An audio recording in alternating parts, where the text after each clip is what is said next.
Okay, we live. Hello, hello, hello. Hello. We back after a week's break. Yep. Not really a break, but we both were not in the pleasant accommodations. We were you were celebrating Mother's Day. Hopefully, Yeah. I hope you treated Yeah, we your. were. Yeah. We were sat outside and I Oh, made okay, wings and we had a good. good meal. So So yeah, it he was was fun. treating his wife, and I was treating my And my mother. and your mother. That's Yep. very good. And I was treating me, and then my husband was meeting his cousin from Toronto.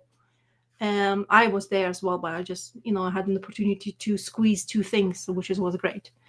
I Hmm. enjoyed that immensely. So yeah, we're back. I'm not sure if people are gonna come stream. Have you seen my thumbnail? I went a little bit AI-ish. I was like, okay, Oh, I'm is that gonna, what it is? Oh, yeah. okay. I I didn't went I more. didn't know it was AI. It Oh, looks really? pretty good for AI then. Oh, okay then. Like, That's a well, I'm just score. saying that because it kind of looks AI tends to look kind of, Mm-hmm. huh, that's cool. Yeah.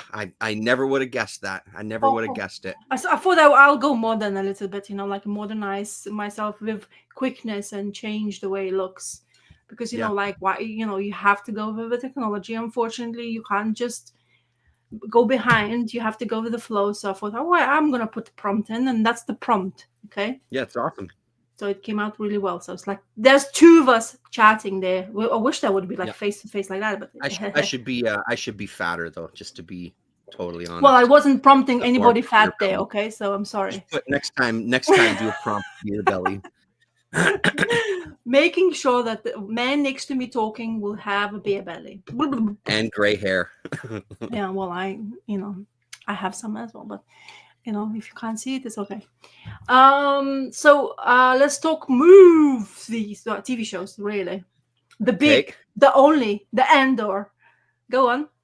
I mean, Are you gushing? Are well, you excited? what did you think before I say anything? What did you think? I liked it a lot. Yeah. It won me over, right? Like by the episode 7, I think 7, Mm.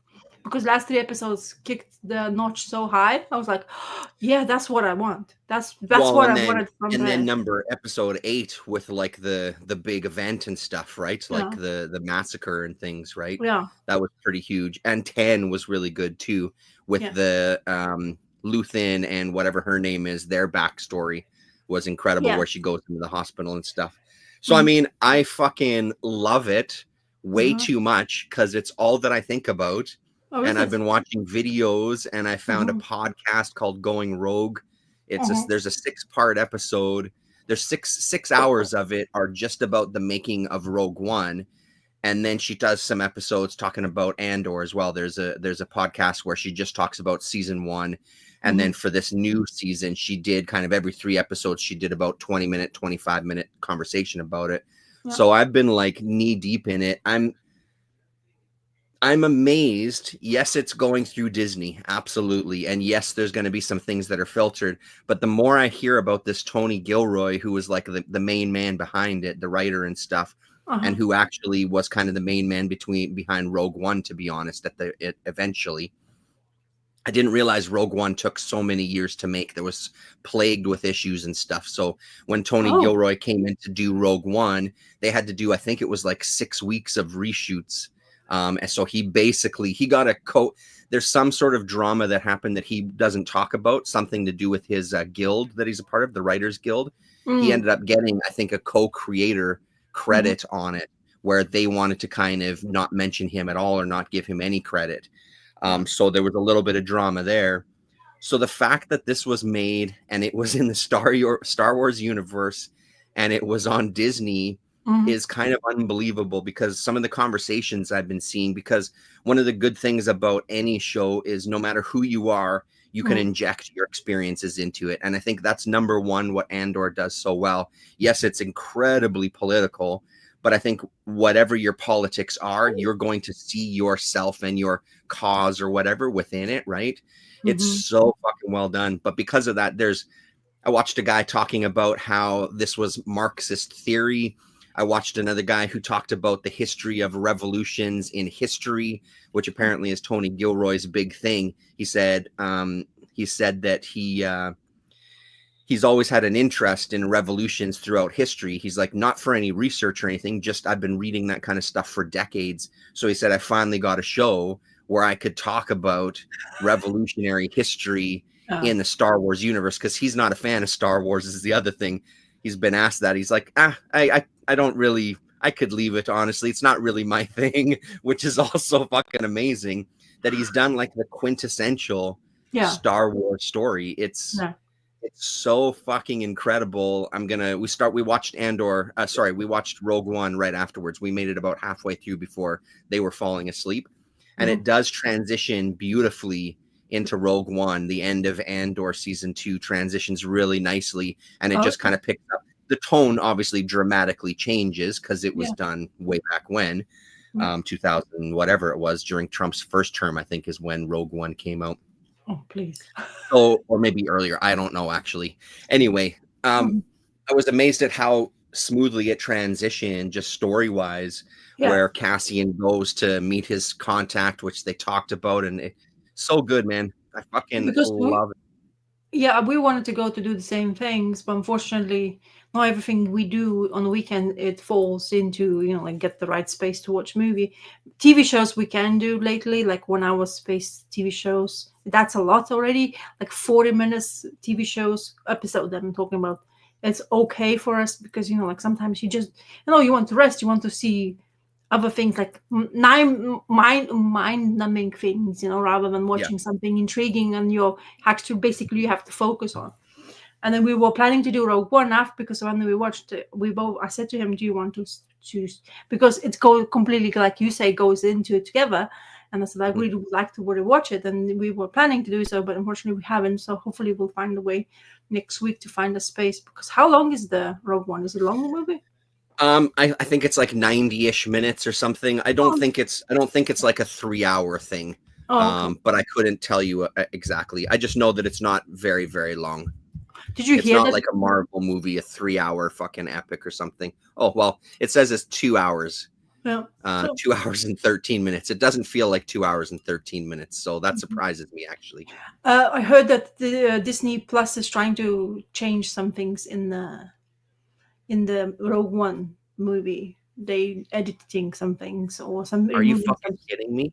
No, apparently, that's what I heard. But I'm not sure if it's because they're trying to, I think if I heard correctly, maybe I'm not completely now, but I'm going to say it anyway, is that they're trying to next shift whatever Star Wars going to go for.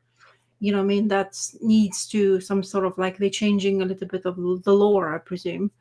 I'm not sure if I'm correct or not, or because there's rumors, there's Star Wars, movies and all that stuff, because they are doing new.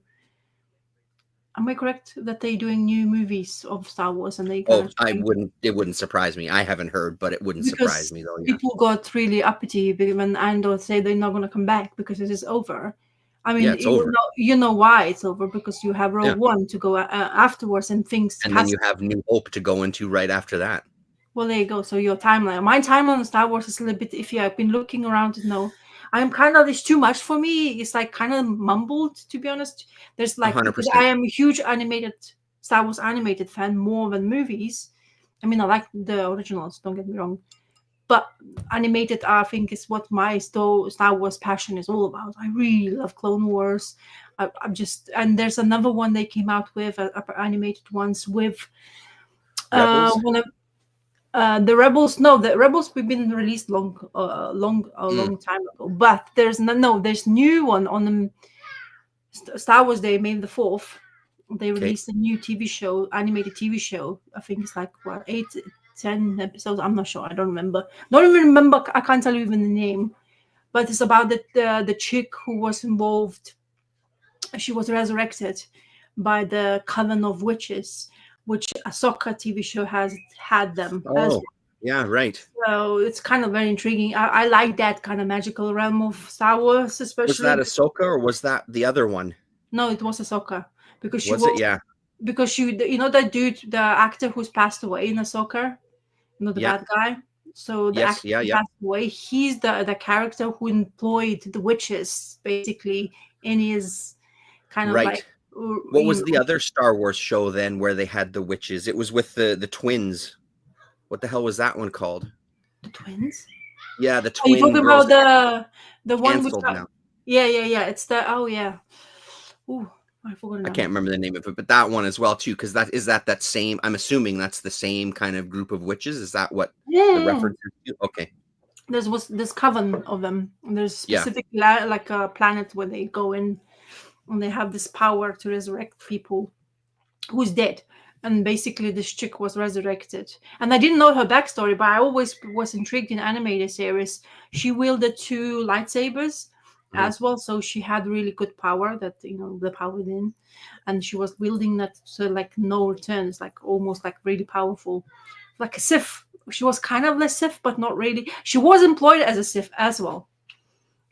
So, Mhm. as I say, Star Wars history is really convoluted. Yeah, well, and that's Yeah, I agree with you. It's the same with me. So the only thing you need to remember for this is like yeah, Andor. Andor comes before Rogue One, and then Oh, Rogue okay. One leads directly into Star Wars: A New Hope with like the Oh, original Star Wars movie. Because Rogue yeah, One, it's not a spoiler; it's just the premise of the movie. yeah, They're getting the plans to destroy the Death Star, basically, and then yeah. that leads into Star Wars: A New Hope.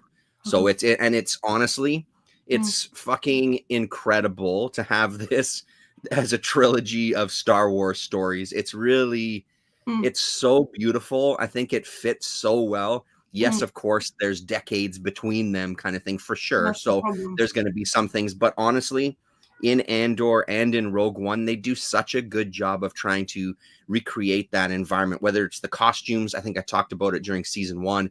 The goddamn lights on the elevators are the same as in Star Wars: A New Hope. Like they really go into some detail Ah. to ensure like the world fits into the universe, right? So the chick who is Lathan's assistant. What's her name? Yep. Don't you I think can't remember her name, but yeah. she looks like Leia, like in some angles? They Uh, picked really like actress, and me and my husband looked back when she had that episode where she went into to kill basically Lathan in the hospital because they kept yes, spoiler alert, they such a were good episode. doing that stuff, but she was doing the sneaky stuff, and she was like almost like like I know what I'm doing, and they were Yeah. doing her origin story, which was fantastic. I think they proper got another superstar in their midst. I don't know if she's gonna go forward. I don't know. Does she? She's not in Rogue One. She can't be because She's she's not been in Rogue One. That is replaced. correct. She's not in there. Yeah. Because the way they finished it with her, she was like kind of waking up, and then she's like looking up, and I was like, what the hell is going to happen to her? Because I think she has all the criteria for good acting, especially in that universe. Because what she was Yeah. doing in that episode, I was like, okay, sold. I could watch it more like this. Like, please give us more like that, because that's was spectacularly done for I like light scenes in the hospitals. The people she used, apparently there's some Easter egg who the guy was passing by while she was going towards the hospital room and stuff like that. So I don't know, which I don't know those Easter eggs, but I think Yeah. she's really spectacular. I think then when she Yeah. was like getting in touch, and they were thinking, oh, they're going to save Lathan, but instead of they got her. And that scene with the robot cracked the hell out of me. It's like, oh my god, I can't stop laughing because it's that robot is spectacular. Yeah. So I really like You that. know who plays him? Hey, the robot. Yeah, Dudek. Yeah, the Wash from Yeah, Firefly. Yeah. Yeah. yeah. Yeah. You can recognize. I told my husband straight Yeah. away. Can you hear it? Like, I was like, what? Is that guy from the? And like, oh yeah, yeah. Because Yeah. he Yeah. he does a lot of voices, and he's hilarious. Honestly, I think He's my really favorite. funny. Yeah. He's my favorite voice actor and a slash actor, and Hmm. he has that screechy kind of like old man kind of voice he tries to Yeah. do. It's hilarious. So Tony Gilroy, he also wrote the first few Born Identity movies as well too. He was attached to Uh-huh. that series. So one of the other kind of descriptions or videos that I watched was Mm, talking about that episode specifically, and they were yeah, saying like you can really see his kind of Born Identity kind of writing come through in that episode because it really does feel like one of those kind of movies. That yeah, is such a good episode. I loved seeing their past. I uh-huh. love the complexity of their relationship. Yeah. I I would love that agree. it's unsure if she loved him, if she hated him. You know what I Yeah. mean? Like all of that ambiguity stuff. I fucking love it. Cause again, Um, like for a viewer, it's now you can fill it in, right? Like Yeah. instead Yeah. of having everything spelled out for you, it's True. so nice. Like some of this ambiguity is so nice, man. It was Well, such a good episode. it felt like convenient for both of them. It's right time, right moment. He was distraught because he's done with killing people. It seems to be massacred people. He seemed to be done. Yeah. Yeah, he was like completely like, drinking and saying to shut up, and nobody could hear him, and he was just asking to people. That's like really bad PTSD kind of moment, I think. Well, I mean, because what were they doing there, right? They were Yeah, slaughtering her fucking yeah, village, like yeah, her family and shit. So it's yeah, it's a powerful episode, man. Very powerful. yeah. So yeah, and a lot of things. So okay, now the speculation part. So spoiler alert if people, whoever you're watching, if you don't.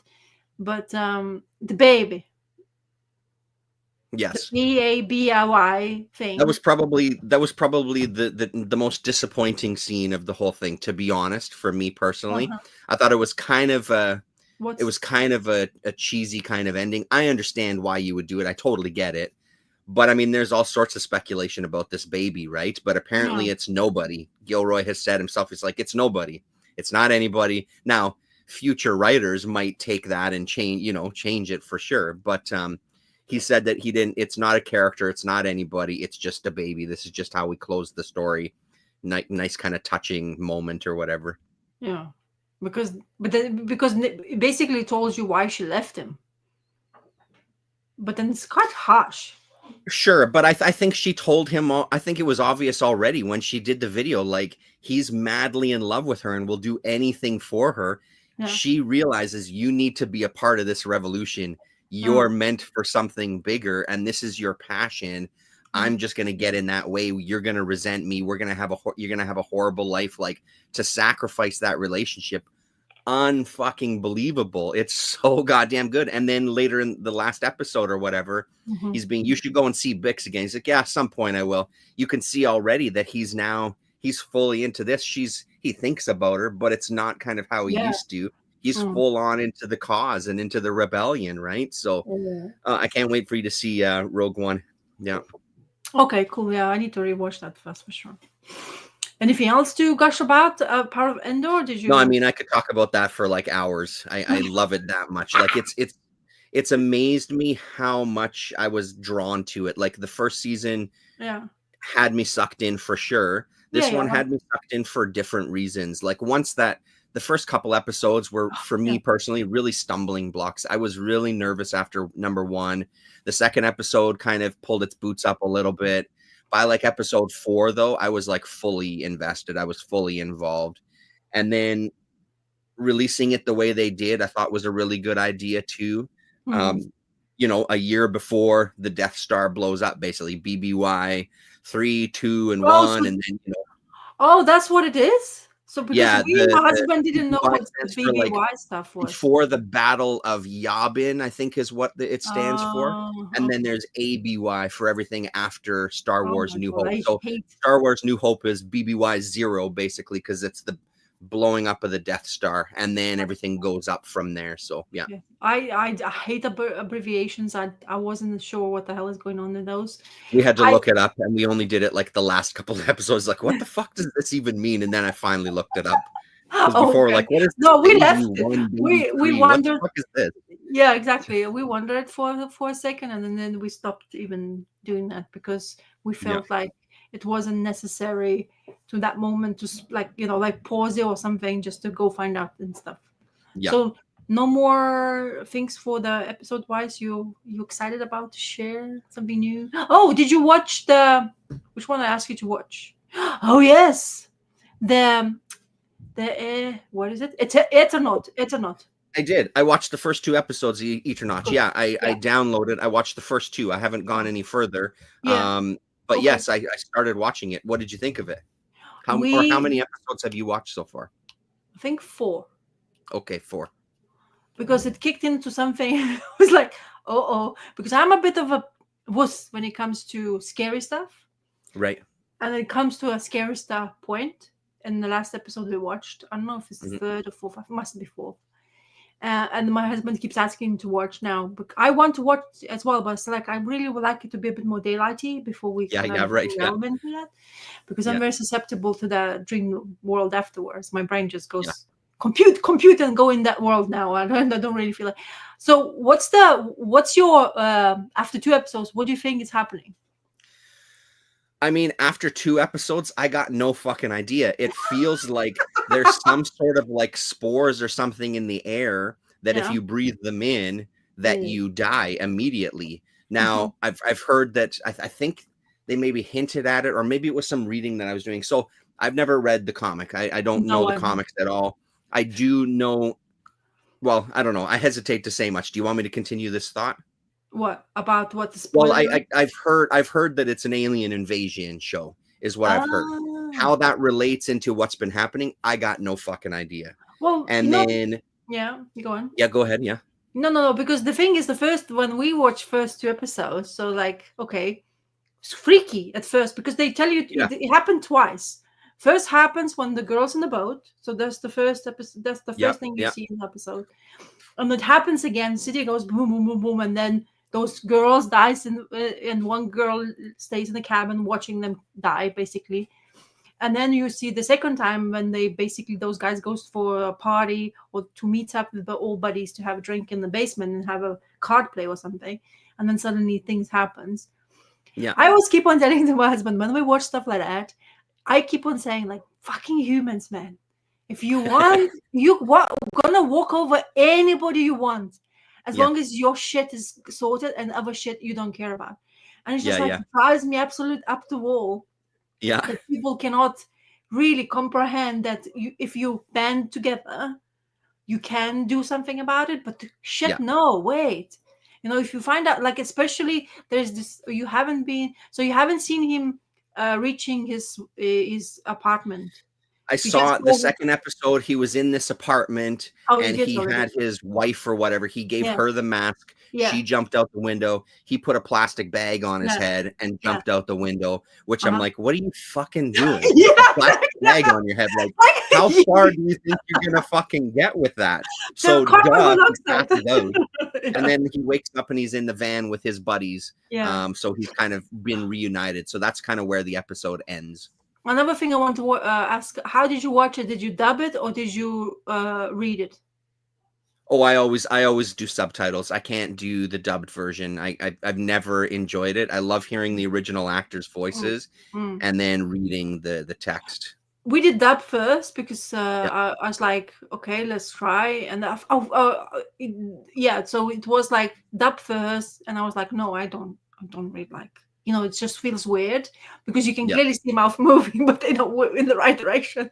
I like, what? yeah, So when we went, but for me, it's like I like original voices, but it takes me a while to get used to it. But I absolutely love it's more complex, becomes more complex when you hear people talking their own language yeah. and the Well, and acting. you see the actors, like Yeah, they're exactly. the actors that are delivering the dialogue, as Yeah, opposed to some fuckface in the United States sitting in a booth with a microphone just yeah, reading dialogue. yeah. Like, yeah, So I really like the actors they like, because unknown actors to us for sure, because I have not watched, I don't know how you, but I haven't watched any I've never seen Argentinian any of TV them. Yeah, I've shows. never. Yeah, So acting is superb. I don't know what the hell they're doing, how good those stars are, but everything worked really well.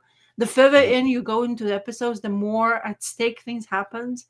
Especially that moment when he puts, like you said, the plastic bag. I was like Yeah, screaming at the screen. I was like, what yeah, the yeah, carbon monoxide? It's like the yeah. first thing. Exactly.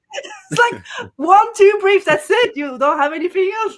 And then I'm he like, just if this does guy it. starts jerking off and he's into some sort of autoerotic asphyxiation, I'm shutting this shit down. So that was really weird, but I really like the way how committed the guy is. I Yeah, I think you saw the scene in the train that really destroyed me. The yeah. people in the train when he's going to Oh, one yeah, yeah, side of yeah, the yeah. house, Yes, I did see that. Yeah, yeah, yeah. and then he Where just they couldn't hear him, and he's kind of yeah, just like, "So long, everybody. I don't know what to yeah, tell and you." then he Yeah. shoves the bottle, like really Well, horrible and that's the stuff place that's to a be little at. confusing to me about like this airborne stuff. It's like, well, they're in the air. The air Yeah, is flowing through there. Or when a door opens, all the air is coming in. So if it is some sort of spore, You're not gonna I don't think it's a you're not gonna be able to sport. seal out the outside world. That's where Yeah, I'm kind of confused of like, there's got to be more to this, but I yeah. I have no clue of what's I think coming. it's That's actually landing on the on the skin, skin. Oh yeah, because the minute it touches and you go like it's yeah, like right. proper, because there's that's why we were talking the same thing. So how does that work? Because if you know, like, what about people in trains, you know, like while he was walking, we were already discussing what's going to happen. And then Hmm. of course you see those people, because the doors, yes, open, but they had like really big distance between the open door. Yeah, And then, but yeah, I think it's actually contact, to be honest, to me. interesting. I, Okay, I think that's what it is, but it basically yeah. looks like a I mean, that snowstorm. would make sense because that's the other thing. They cover everything up and tape Yeah, over yeah, sleeve holes and stuff like yeah, this, right? exactly. So So they yeah. don't want it to touch anything. Now, I really like the way that mask look. It looks exactly like that comic. I Yeah. remember clearly the cover. I remember, I think for another comics book, he was talking about Eternaut. He has it that Fantagraphics has released that comic, and And then Fantagraphics, Colin Blanchette yeah, commented on my video last Sunday saying that Fantagraphics is going to be reissuing it, re-releasing it as well oh too. cool, So there's going to be a because new version coming. now it's like 350 a pop. It's like ridiculous. Yeah.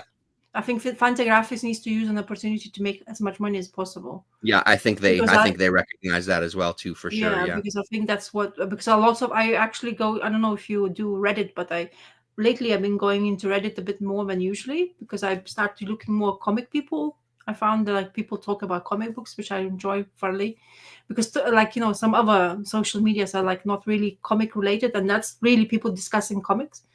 So Mhm. yeah, I think a lot of people are like really gushing over to read a comic book, and I always wanted to, because I remember, because if I'm correct, this comic book has been written in 1956, 7, 50. I think so. Yeah, quite a while ago. And then the Had a way, couple of different artists, I think, from what I remember. what fascinates me about this writing, if it's happened in 1957, if it's written in that time and era, how that thing relates to this day is redonkulously crazy. How they Yeah. talk about electrical storms, how our new modern technology doesn't understand anything like that, how the old technology, the preppers, right, the people who preps, they are swearing, and they've been telling you kind of a lot of things, like keep all shit, like all Yeah. radios, keep that, at least one in some like forgotten place, but keep it just in case something happens.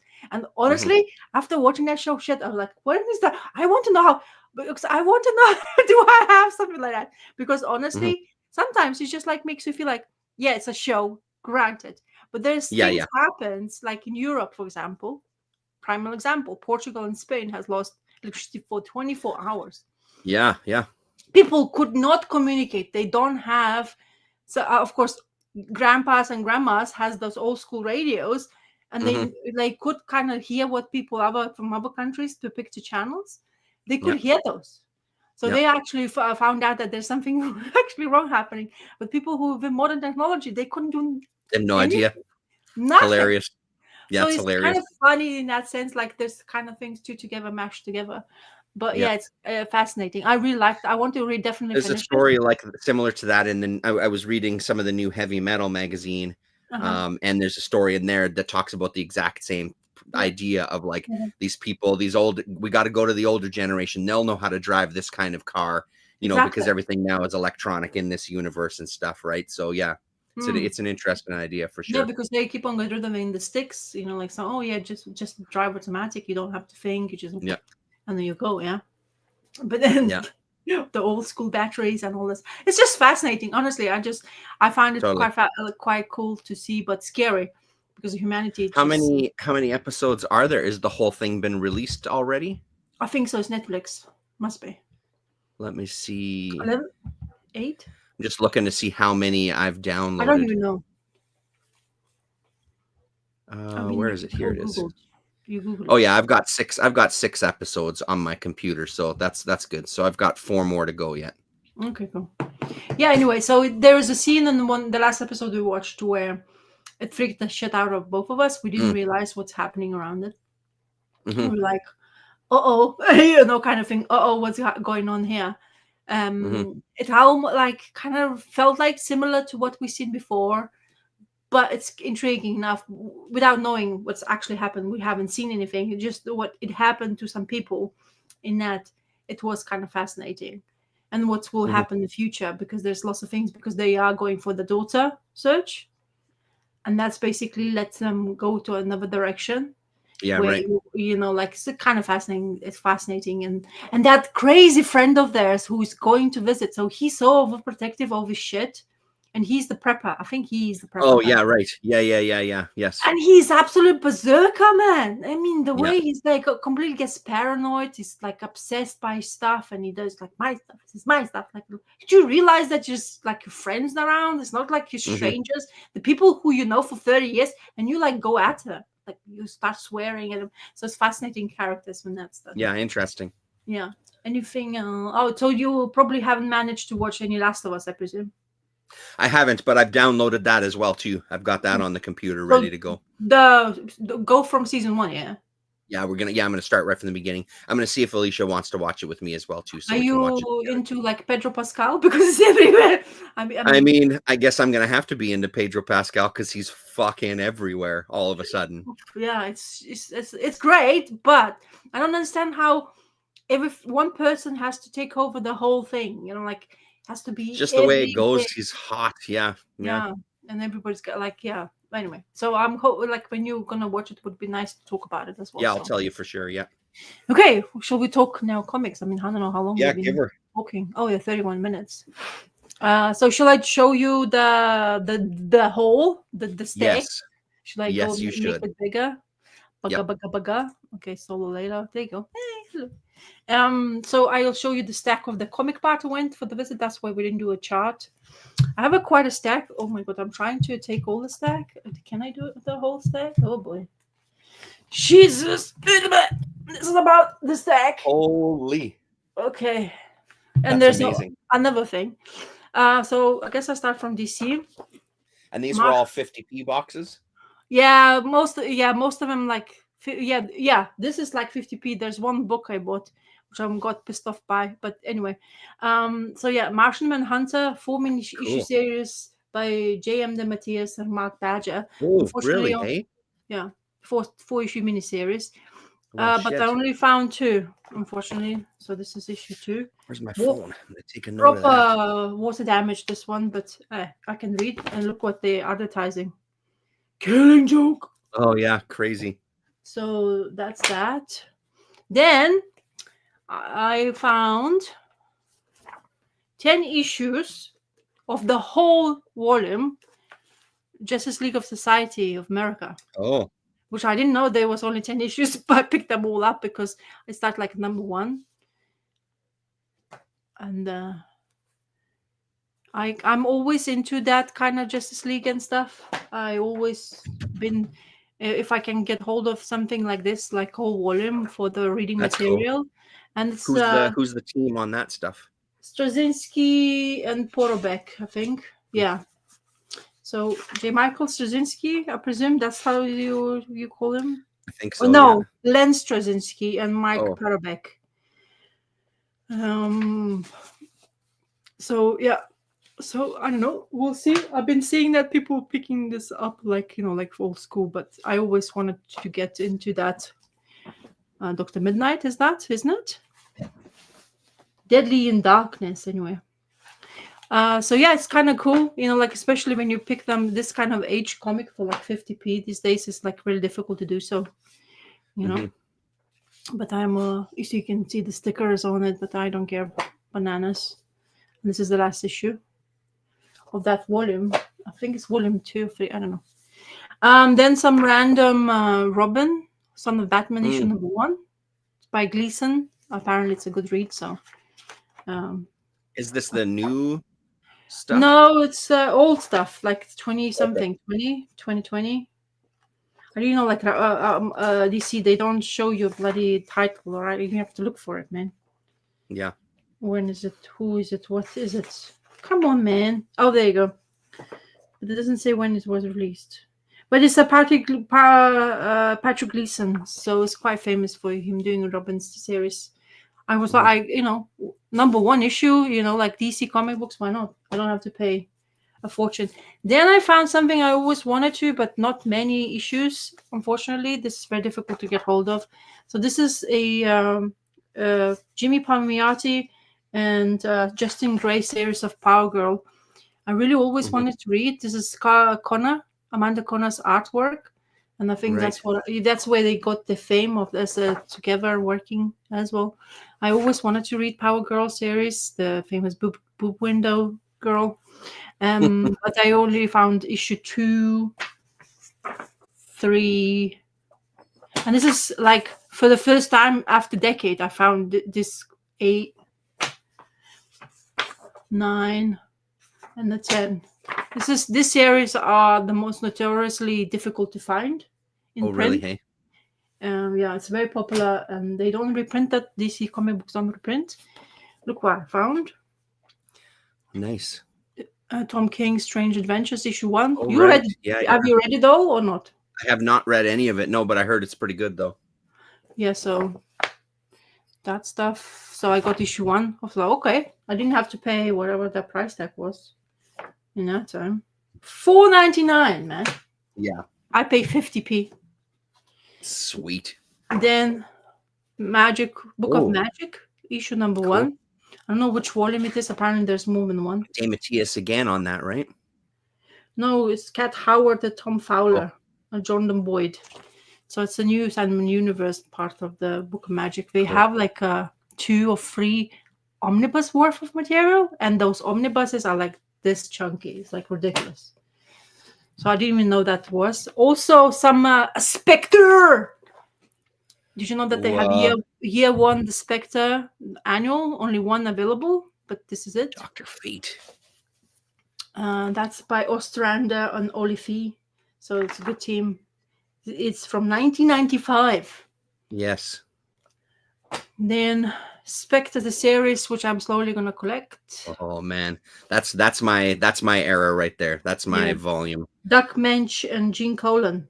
So good. Gene Colan doing the art, man. And Stephen Mitchell is helping, I guess. Yeah. So that's issue 3, issue 4, some random ones. That's quite nice, no? Then this is nice. 15. This is some random stuff. So, but I was like, okay, there's cheap. I'm gonna get them. Like why not? Yeah. So I can. I think there's some Mignola covers in that run as well too. I bet this would be so difficult to get hold of it as well. Mm-hmm. That's from the 81, man. I wasn't even born yet. Oh boy. I don't know. Then Warlord. I never seen. I know Mr. Sleepy Reader 666 has always been the one who does that. Talks about it quite a lot, but I liked it. It's from 1992, and it's who's the creative team? Come on, show me. You can do it. Oh yeah, Mike Grell. Love Mike Grell writing. Mm-hmm. So I'll be okay. Drawn by Damon Willich and Rick Holberg. Anyway. Sweet. Then we have, I'm into Green Lantern quite a bit, like always. And if I find shit, I always buy. So Green Lantern Corps quarterly issue 1. Apparently, first appearance of this douche. So yeah, 50p first appearance. Woohoo! And then Green Lantern Corps, which I need 2012. Apparently, this run is not so big, so I'm kind of close to finish it, but 2014. I always pick Green Lantern if I can, especially for cheap. Mm-hmm. And this kind of, because I'm into Green Lantern universe, so I'm really happy to get hold of stuff, and especially Jon Stewart is in here. So now, because of the movies and all that speculations and all that stuff, or TV shows we're gonna do. Is it TV show or movie we're doing? I think it's TV show. Oh, no idea. Yeah. But the actors, which I was not thinking they would be a part of, but yes, quite a few of it. Pedro Pascal? No, he's not in that one. Guilty! Sinestro. Always guilty, man. The dude is always guilty. Engelhardt and Staten and creative team. Last Testament of Sinestro He's always in bloody trouble. The man is Uh-huh. evil. Evil. Gil Kane, man. Whoosh. Really? Gil Kane and 223, man. Yeah. Gil Kane, special guest artist, man. Look at that shit. Mhm. So this is issue of 223 of Green Lantern Corps. Not bad. Love. Full of action, man. Green Lantern as well. Bashing each other. And the TV show still, like, to this day, I can remember. And, oh, look, another issue of Gil Kane. Is it? Yeah. 224. Gil Kane. And doing stuff in there. Then, Marvel stuff now. Star Wars Chewbacca number 1 issue. Nice. Why not? That's a $5.99 book. Oh, There's no. so many Star Wars comics, yeah? Yes. Humongously. I'll show you. Anyway, it's all Ando's fault. But anyway, Chewbacca, number 1, for some reason. Then, old stuff now. Fallen Angels, number 1. This is limited issue 8-issue series, but I think it's part of the Joe Duffy's writer. Tom Palmer is on inks, which is most favorites, but it's like part of the X-Men lore. And I saw it. I don't have it. Why not? I have it. Now I do. Then some Wolverine goodness. Marvel Wolverines presents number issue 2. Really nicely done. Look at this guy, man. So slick and evil again. I don't know who is the creative team. Why are you, Marvel, doing that as well now? Doesn't say, man. But there's a man thing in it as well. But it's good. I always like that. I mean, this is the era where I will always pick up, the issue number 3. And they don't say. This is cool of the part of the. Oh, dude. So the first one is Clement. There's Man Thing. Oh, so Wolverine in here. Man Thing. Masters of Kung Fu and The Thing. So it's several stories in one. Why the hell not? And then I haven't read any Man Thing stuff because I'm like, why wouldn't I? Look at this shit. Yeah. Fascinating. And then Master of Kung Fu is always good to have. So. It's crazy how different that era looks of comics. It's wild. Then some random Fantastic Four, which I need. Oculus, the Omnipotent. I like Fantastic Four also in that era.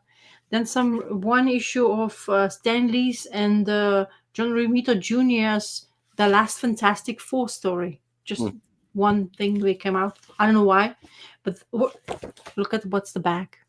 Animated Doctor Strange. I was like, I could go for that. But look at the Romita's Silver Surfer. It's pretty great. Yeah, wow. That's pretty amazing, actually. Junior, but it's very junior.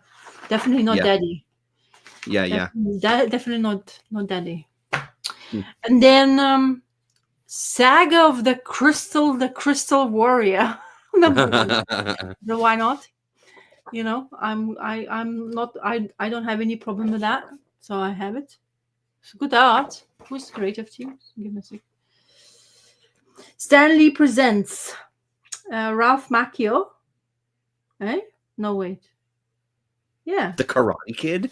No, right. Ralph Macchio, Mark Greenwald, and Jim Shooter, concept creators. John Romita Jr., graphic designer. With special thanks to Doug Polombaum. I don't know, whatever. Anyway, sorry. So this is just was he in this? Like, is there game, movie, TV show? Based? No clue. No idea. Anyway, so it's Joe Duffy, Mary Joe Duffy, plot and scripter. Brett Blevin is penciler, and Vinnie Coletta is an inker. Vinnie Coletta inks this one, eh? Come on. Anyway, that era, why not? It's never know. Maybe it's gonna like skyrocket like Transformers. Who never knows? It doesn't matter. Who I knows? don't really give a rat, so I want to read. This is the Captain America story, which the movie prior before it came out, and this is story of 2 of 6, which I have. Not many have. I don't have whole collected series, but I mean, you don't have to pay 20 quid when the movie came out. This used to be. Now it's just 50p. So why not? 50p, that's hilarious. I Only love when one. that kind of stuff happens. I went for that Comic Mart hoping to get hold of more classic X-Men, but only got hold of one. But that will help me reading some classic X-Men. It's a pity. I was so looking forward to. Oh yeah, Bolton. Goodness, the bag. I forgot. Look at that. Jean Yeah, Grey. it's surprising that run So isn't easier sexy. to find. You know what I mean? It feels like they would have done like a million of those things, the classic X-Men stuff. No, but I don't have it. That's the thing. Now it's so popular, Yeah, yeah. people are buying it. Then the most surprising of them all, probably for me, didn't realize. Of course, there's no issue 1 because issue 1 is very expensive.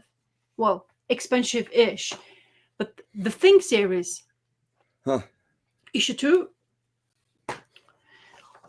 issue 3. Look at that. Inhumans. Love the Inhumans, especially Sweet. Black Bolt. Who's creative team? John Byrne, which is exactly what I want. I like John Burns. Ron Wilson is the penciler in that time. And Hilary Barta. Who's Hilary Barta? But she's the one who's finishing this. And then number 4. So I have first 11. I found just like that. Nice. I was like so surprised. I was like, when is that happen? So, like, of course, I was looking for issue 1, but they didn't have in that bin. I don't think they would have. It's quite popular to have. But I was like, why not? I'm gonna read it, see how I feel. I know I like the Fantastic Four. I must like the Thing as well then, because John Byrne writing, I really don't mind. I like John Byrne's Fantastic Four. So if he's continuously writing, let's see in the issue. Oh, now it's John Byrne continues scripting it. So I'm in for a good run.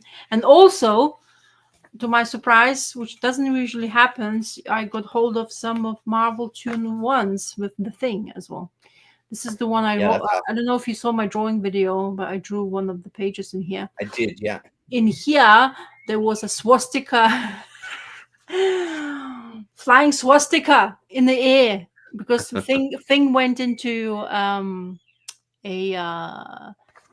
back in the past, because he was looking for vibranium, because the Watcher is going after. Oh, I actually can talk about. I read it.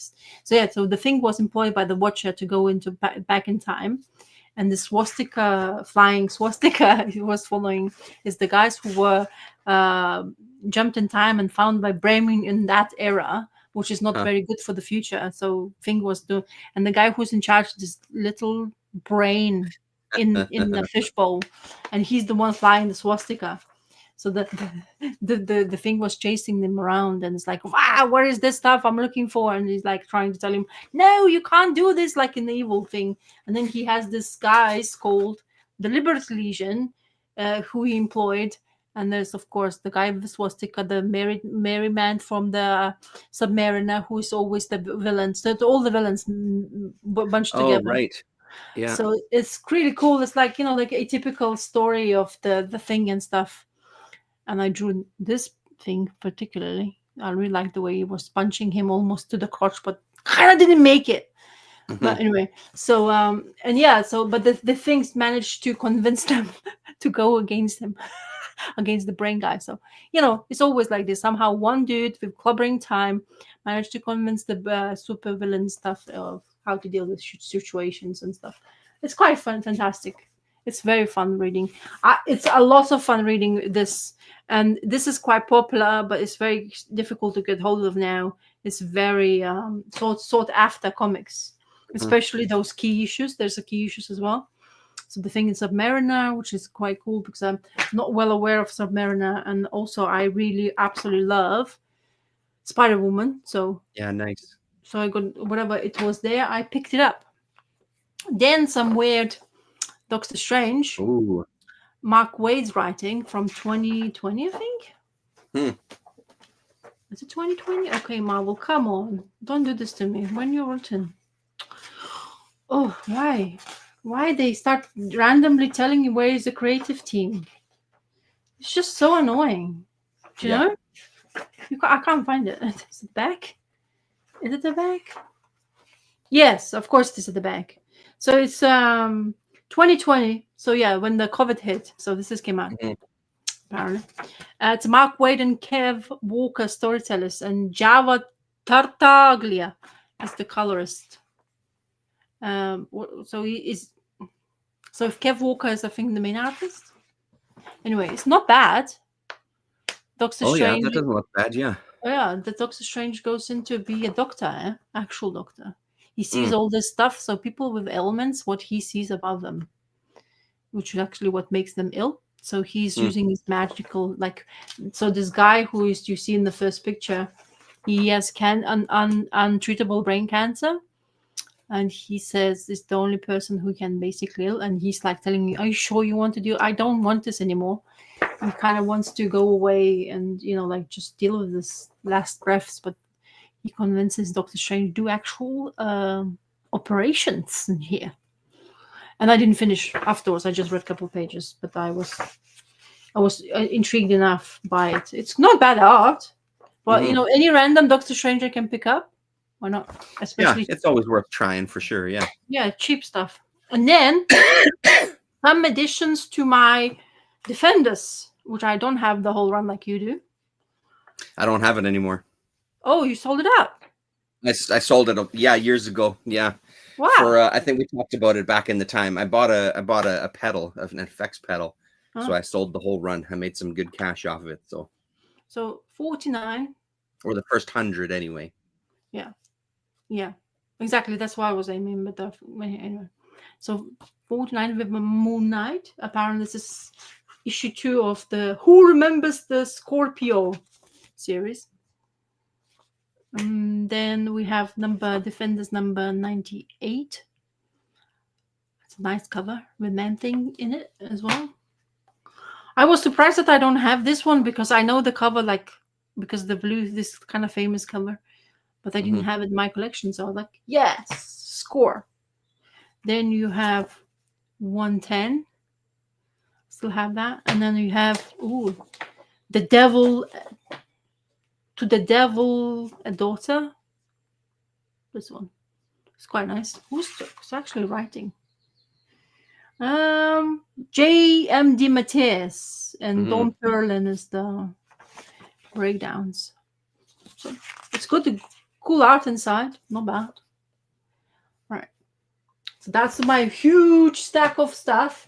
But my disappointment of the whole thing, I was very excited about this. I got hold of this. Oh, look at you. Fucking A. Yeah, for the first time I found one displaced in the That's so awesome. But then this douche who was selling this for cheap, really. But it wasn't a black plastic. I opened it up and there's a page missing. It ripped. Oh shit. So I got pissed. But anyway, I mean, I know I'm going to be reading this shit rather than being all collected, and I didn't spend a fortune. But still, I spent money without knowing that, and he didn't put anything on the bag, of course. Yeah, that's kind of shitty. Yeah, so that sucked big time. Oh man, that's so great! You found one. That's so great. So I'm ready to read some shit. I don't know which. Sweet. What is it? When? What time? I hope it doesn't matter. But it's the Titan. What's that one called again? It's Black Pearl. Trying to look at the timeline. Usually in these old ones here, usually the back. Yeah, it looks like it's book number 4, the Black Pearl. Because the one that I have that's from Titan, that era of Titan, is this one, which is the Killing Distance. Oh yeah. This one here is the one I have from that era, Killing Distance. And I think this is like... Anyway. I don't even know. I'm ready to read. I'm so surprised I'm not surprised how much the gap between the pages are. It's like if you expand it. You got to try to find these early Titan ones as well. They've got a whole bunch of... They're a little bit smaller, but they're good as well too. And it's Titan Publishing as well. So hopefully... it's a little easier for you to find this stuff out there. So Yeah, when I saw this, it was something I always wanted for a long time. that's so So, awesome. so I was like, I got really excited, but then I opened it up, like, oh, fuck, you know. I mean, that's thanks to Gore Vidal for turning me on to that one. It's so goddamn good. And you know, like we read Ms. Tree together. Yeah. You enjoyed that. I love that. Like this is a great companion. She's a fantastic character. The stories are really great. And then if you can ever find them, just try to some of the paperbacks. There's paperback books as well too. They're very quite difficult to get hold of. As I told you, I don't. They aren't the easiest for sure. Yeah, I had to dig a little bit, but yeah, I've got only a few of them. Right. So that's my haul for the Pretty for the sweet night. haul, man. Yeah, it's quite lots of stuff, but as I say, it's nice stuff I want. You know, like all of what Yeah. I care about reading or what I'm interested in, what I didn't have, you know, like that kind of thing. And Mhm. especially when you don't spend the thing. And also another thing, so I bought also. I want my son to be immersed into my husband reads him to sleep stories. So I didn't know. So the Bone series, somebody else written some Bone series in the book format, not comic Oh, format. okay, yeah. I didn't know that. I actually thought it No, was a neither did I. comic, and it's from some other writer doing continuation Bone stories. So which is fascinating. But anyway, it was not something I wanted him to start with, but I found it and I was like, oh, why don't you read it and see how he fares, even though it's not even in comic format. But he loved so far. He's liking the Yeah, cool. story. It's kind of like all those Bone brothers, and then the princess and the grandma and all that stuff. So they're still there. So I think it is at least what I'm hearing, what my husband reads to him before sleep. So, but it's Yeah, nice. yeah. I want to Rockus to read it. I mean, to get into the Bone, because I think he will Yeah. definitely love that series because of the brothers. It was a blast reading it with Lillian. It was Yeah. such a great Yeah. series to read together. Yeah. So yeah, Yeah. we'll see. Anyway, do you want to show something for us so we can continue? So Black Sad, Oh yes. a series that I've always enjoyed. For some reason, this last story was broken up into two parts. I didn't realize part 2 came out already in November last year. So I Oh. found it at the bookstore recently and couldn't resist. This Mhm. is They All Fall Down part 2. And I I have really not- hope that they stop doing this. I hope that they stop splitting one story into 2 books. Yeah. The art is gorgeous. The Mhm. story is intriguing, but again, because of that break, it's really, I found it a little hard to get back into it again and kind of remember what was going on. It took me a few pages because it was quite a bit of time between the two of them. Uh-huh. I'm assuming that when these first came out, they came out as one volume. So I'm kind of unsure why they would split them up for English speaking audiences. Well, I mean, obviously they want to make some money, I'm assuming is reason number one, but it's gorgeous stuff. There's recently a video, I can't remember the channel, but talking about Black Sad and talking about the artist and his time working at Disney and stuff. Yeah. And it's so apparent, you know, like I knew it for a while that that's what he did, but it really is incredible, this kind of house style that Disney sort of ends up having, because this stuff really looks like kind of classic Disney. And I love, he's going to talk to this one guy's son who's in kind of this machine that's keeping him alive down here. And he's an artist and he kind of paints like he does here with his beak. But they start kind of doing some flashbacks to parts of his life and the color palette changes to this blue. And it was amazing, the transition, because it does look really painterly. Some of the panels, they almost have like a different texture on them. So it was a really nice kind of storytelling method. Black Sad is super fun. Every book is really great. It's a really interesting character. This one was still good. Once I kind of got into it and was reminded of where we left off, sort of, it picked up for sure. So and there's some winter scenes, which is always some of my favorite stuff, seeing artists do that. And it's a nice contrast too with the density of the rest of the book and kind of the warm colors. Yeah. So loved it. Really, really love it. Every time I read one, I always want more. I've got the other ones just up there somewhere. Yeah. But every time I read one, I want more stories. And I just hope that, like, I understand wanting to make money. I get it. But this was $25.99 Canadian for one. And it's half the thickness of the ones that I bought before. Dude. So yeah, it's a bit of a bummer. But it's one of those books that even if they do continue with it that way, I'd still end up buying it because it's just that good of a story. Like every single book has been amazing. I don't have those. I didn't even kind of like, I lost like, because there were some gaps between the original series when they came out and Dark Horse, and then, and it's funny enough, you're talking about it. So we gave my husband's co-worker, she's a voracious reader of books, like she devours books in generally. And and my husband kind of tries to get her to read some comics related to the media. So we gave her Blacksad, and she said, "Oh, that was fantastic." She like the way it's written. Cool. I like the way it looks. She likes the way everything, like how it was presented. But talking about Blacksad, I was watching some documentary of the guy explaining the creator's basically history, how he came to be. So he was trying to get into comic books. And actually, he wanted to work for Marvel, funny enough.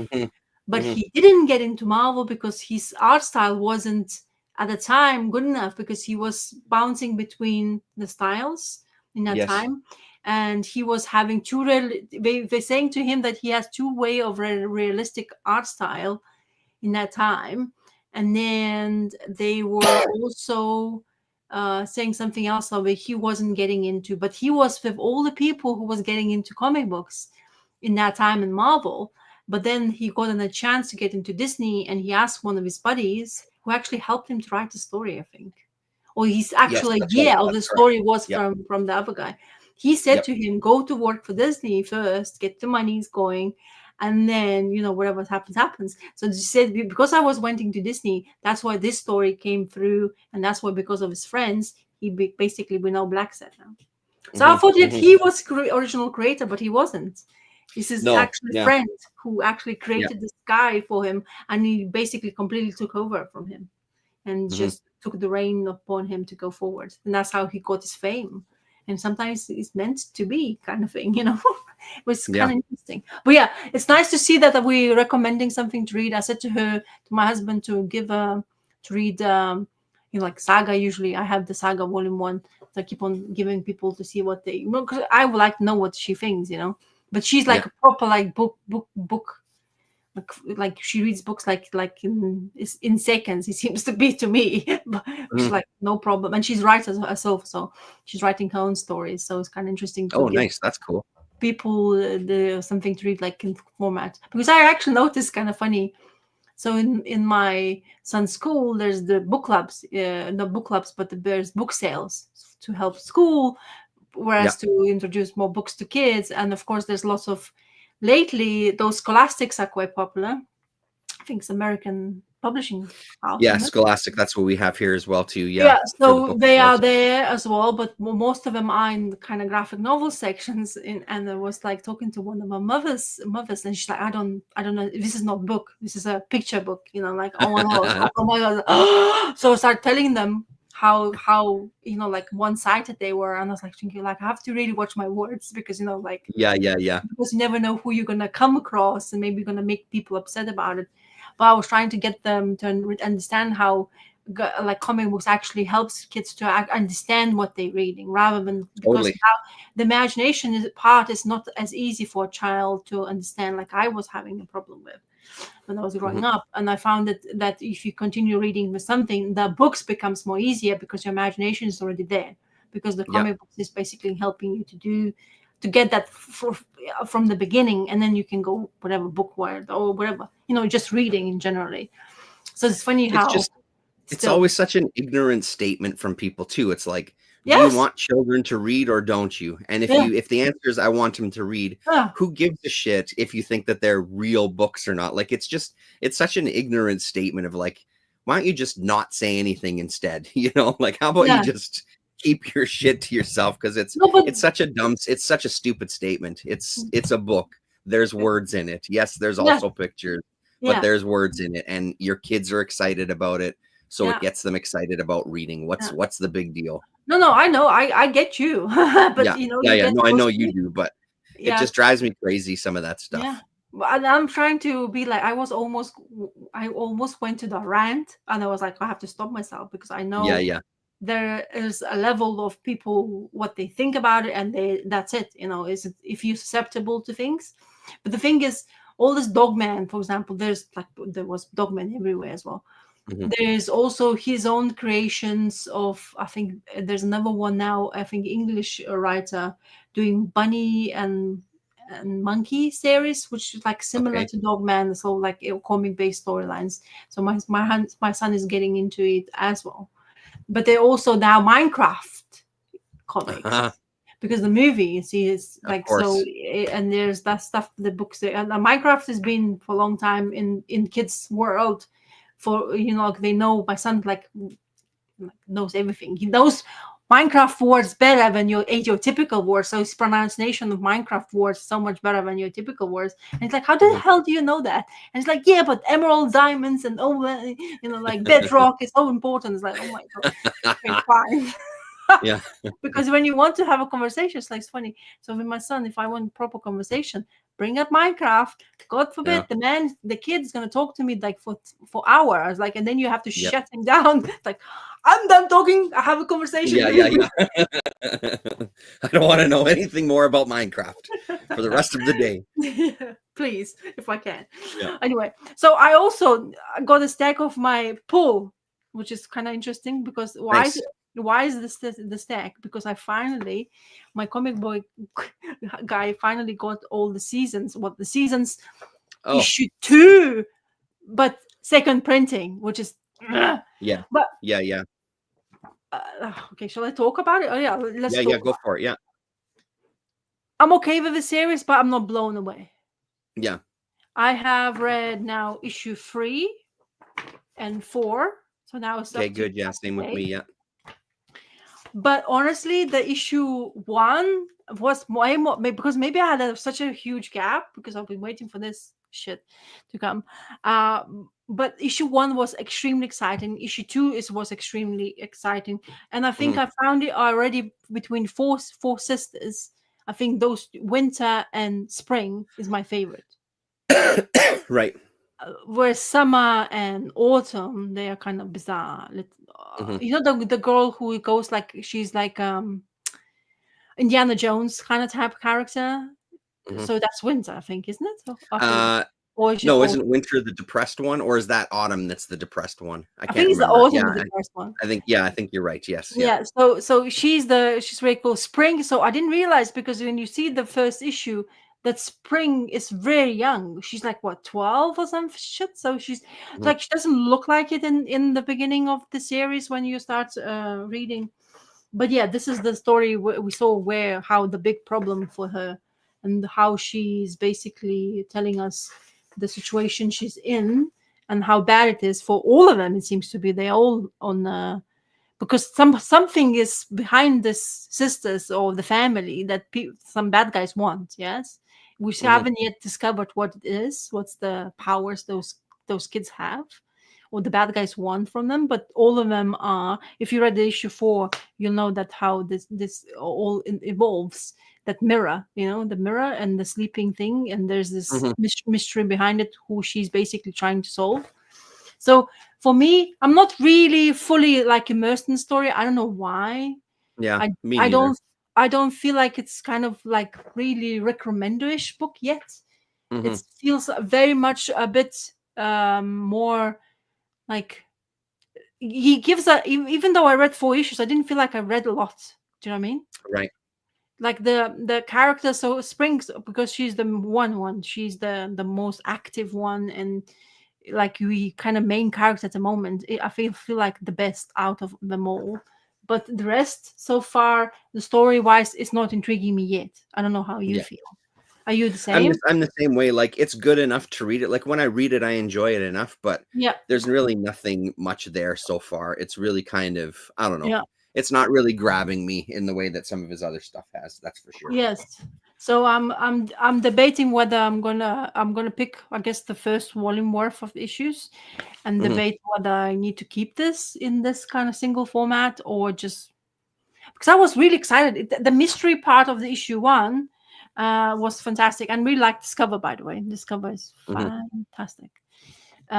But this, like, the summer person who comes in there, that circus, they finally kind of get into this, and we see the background of the storyline where that mirror gets involved. It's so it's mystery in the history books between the Cleopatra era, isn't it? She looks like very I think so. Cleopatra. Yeah. Yeah. So, because I'm not very into, I don't know, history part. I don't know if how much is it real or not, or whatever it's made Mhm. up by Remender.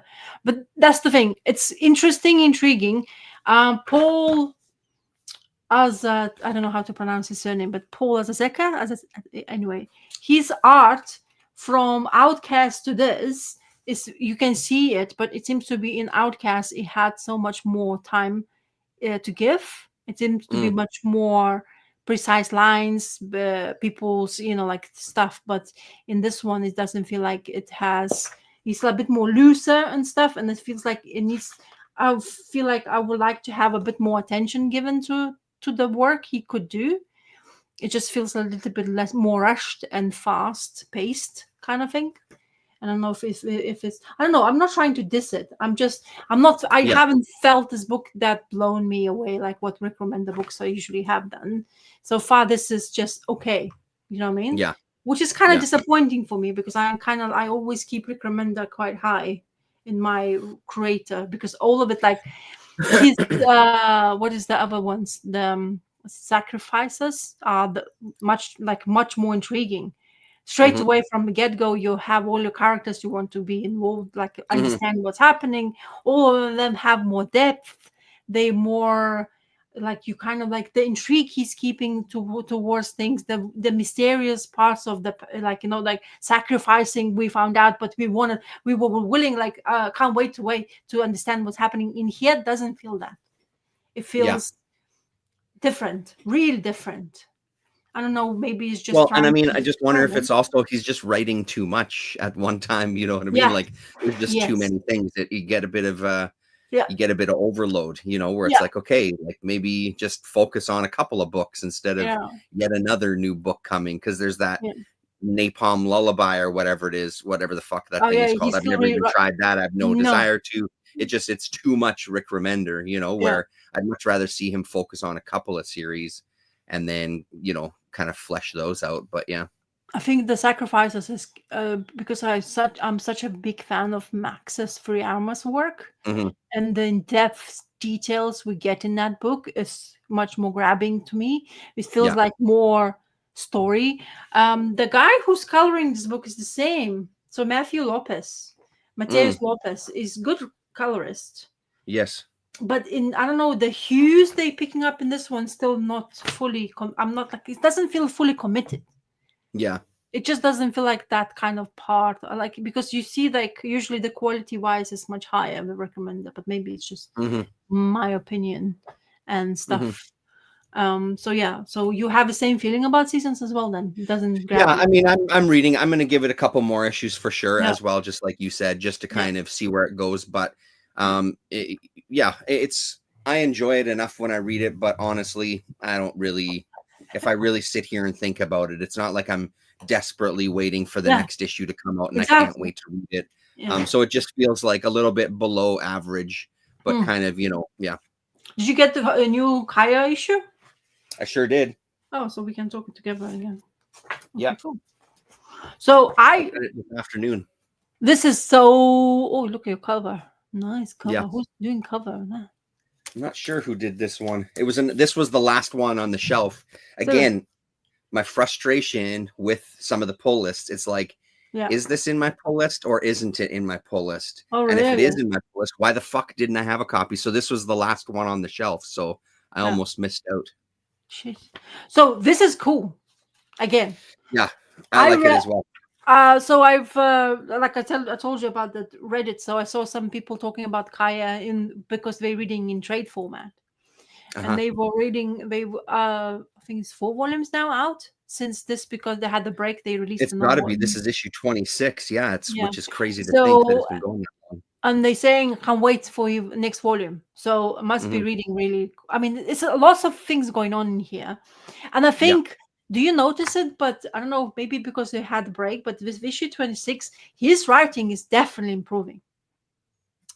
I mean, I felt like this was a solid. It's a Peach Momoko cover, by the way. Oh, so you It have felt really solid. Honestly, this just uh, felt like. I think uh, it's just entering a new era of the story, though, that also is a little more interesting. You know, we've kind of yeah, moved past this adventure issues because they all feel really thin. Every single issue feels thin. yeah. So when It's it's an the way. issue where it's just fighting the whole time, Yeah, it reads really fast, even faster than it normally reads. yeah, But yeah, no, this one was really cool. I like I like the fact that he knows that she doesn't trust him and she's going along with it anyway. And uh-huh. it's amazing to me in this one how much Jin and this guy look alike, like same colored skin, same colored hair. It's uh, like, are they even related in some way, shape, or form? Like it starts uh, making me think that. So yeah, this was a solid, fun issue again for sure. I but loved the all this stuff too. This, oh yeah, the Jedi kind of talk at the end here about use the force, draw from the world. yeah. The thing is, where I really, when I was reading this, I properly saying to myself, I really don't like Jen. I proper Yeah, don't. He's a yeah, bickering little whiny yeah. little He's ass. irritating. Yes. And Kaya was like telling him, like, come on, listen to me. Oh, we tried to wake him up and he starts screaming. It's like, shh, don't wake the hell up, this guy. Uh-huh. Because so the way, if I couldn't, so he's going to try to sell them, right? Because there's two things to people he was talking to. I don't know what he's gonna try to do. Honestly, I feel like we're getting played with a little bit as far Yes. as that he's trying to make us feel like we can't trust this guy, and this Yeah. guy is this sort of trickster type of god, like a Yeah. Loki, where Yeah. his intentions aren't Yeah. 100% known. Yeah. I really like that he had that thing going on. So we had Lishu Uh-huh. before this came out, like on the break, where she had that premonition of Vasil being all grown up and stuff. And that's Yes. basically really nice that he twinkled that in, because I'm telling you, I think he's definitely finding the footing to how he's going to base the storyline in the more, Mhm. of course, is going forward. I think it's become stronger. Yes, it does read fast. It's a fast-paced comic anyway.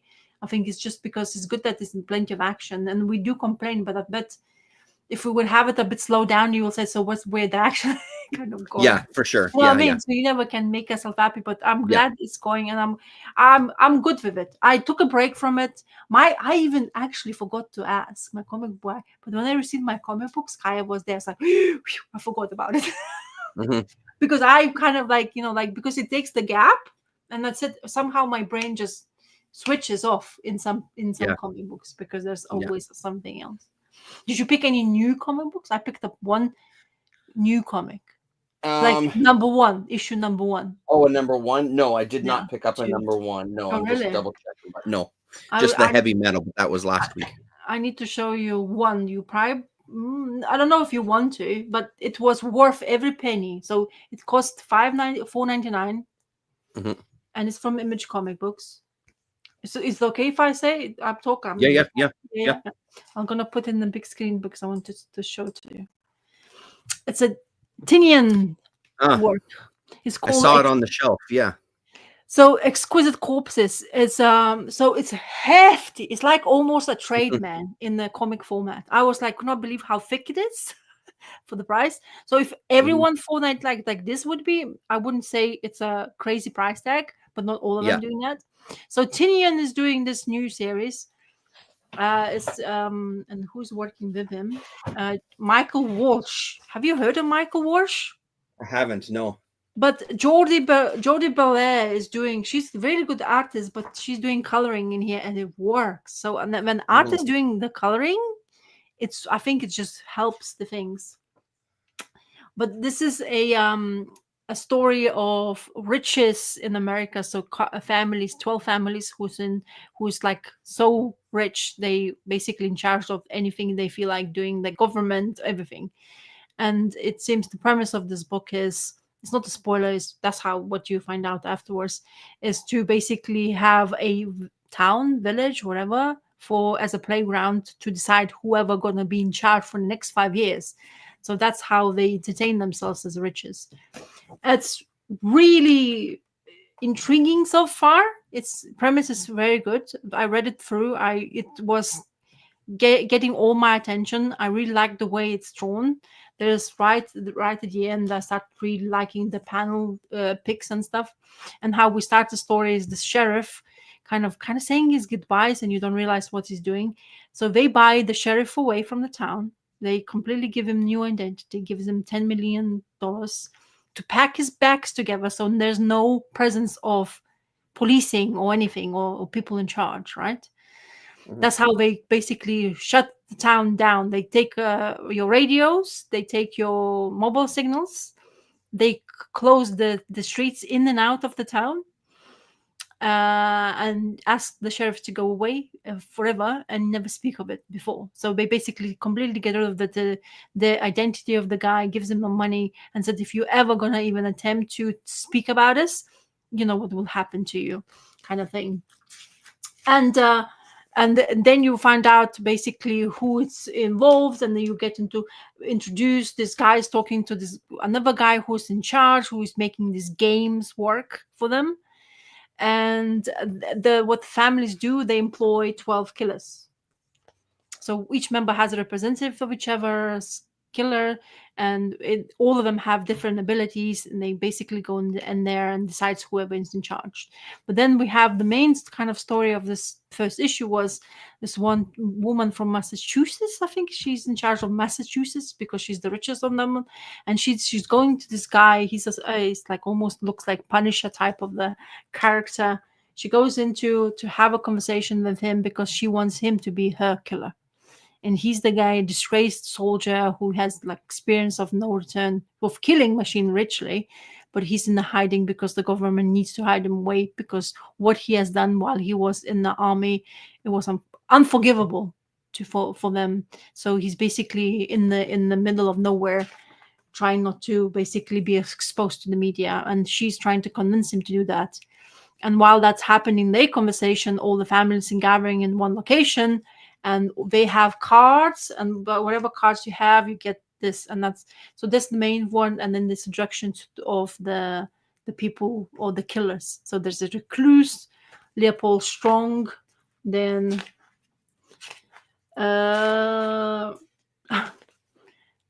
Rascal Randy, congregation. Yeah. So it's really intriguing, to be honest. It's very Nurse Pete and all that stuff. And while this happening, we kept introducing to some characters from the actual town where this happens, and specifically they picked the time of Halloween, which is kind of interesting. Why would Tinian release the book just not before the Halloween? That would be kind of fitting, but maybe they were releasing whatever time they had available for them. And then Fox Mask Killer is the one guy you see on the first cover in here.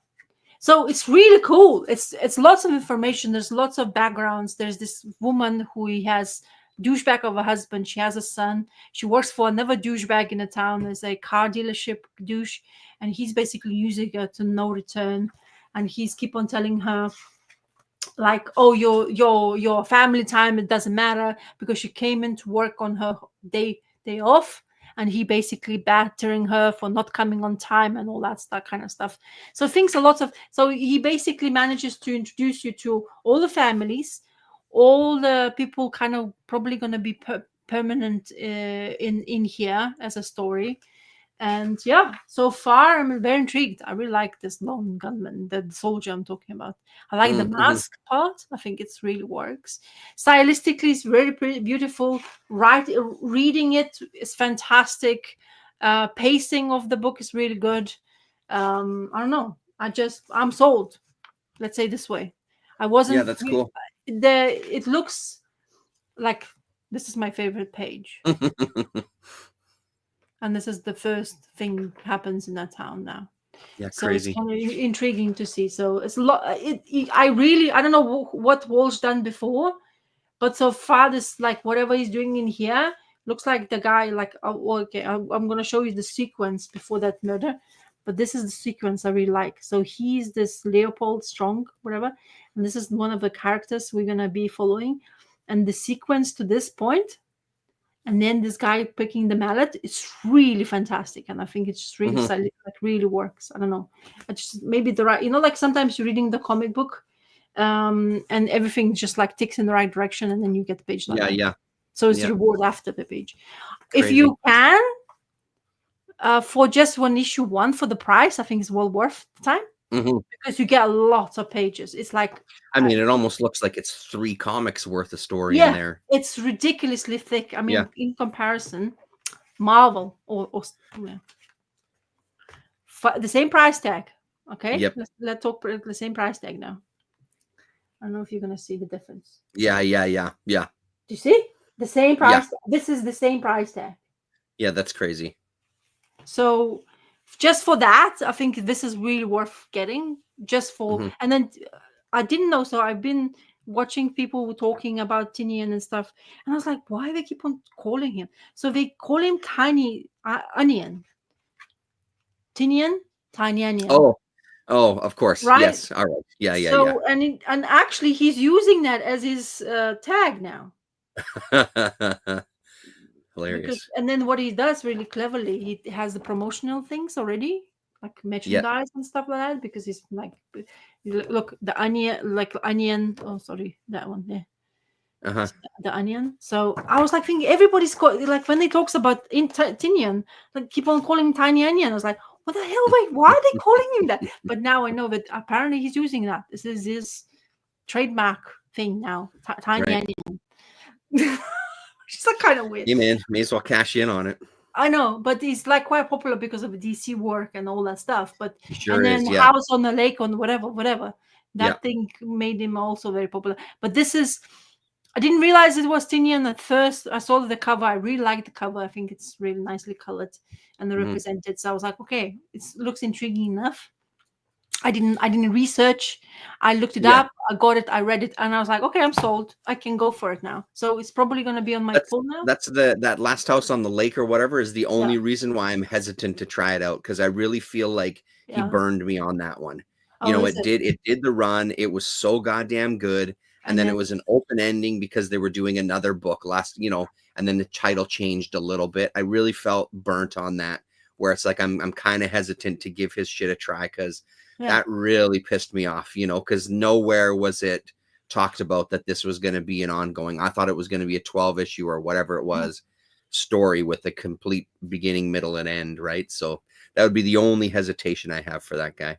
But that said, though, it was amazingly written. I really, really enjoyed it because I thought the story was so goddamn interesting, and the way he was putting out the information, I thought worked really fucking well.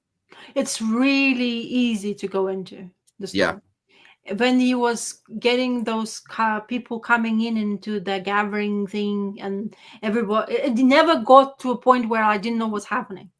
Mm-hmm.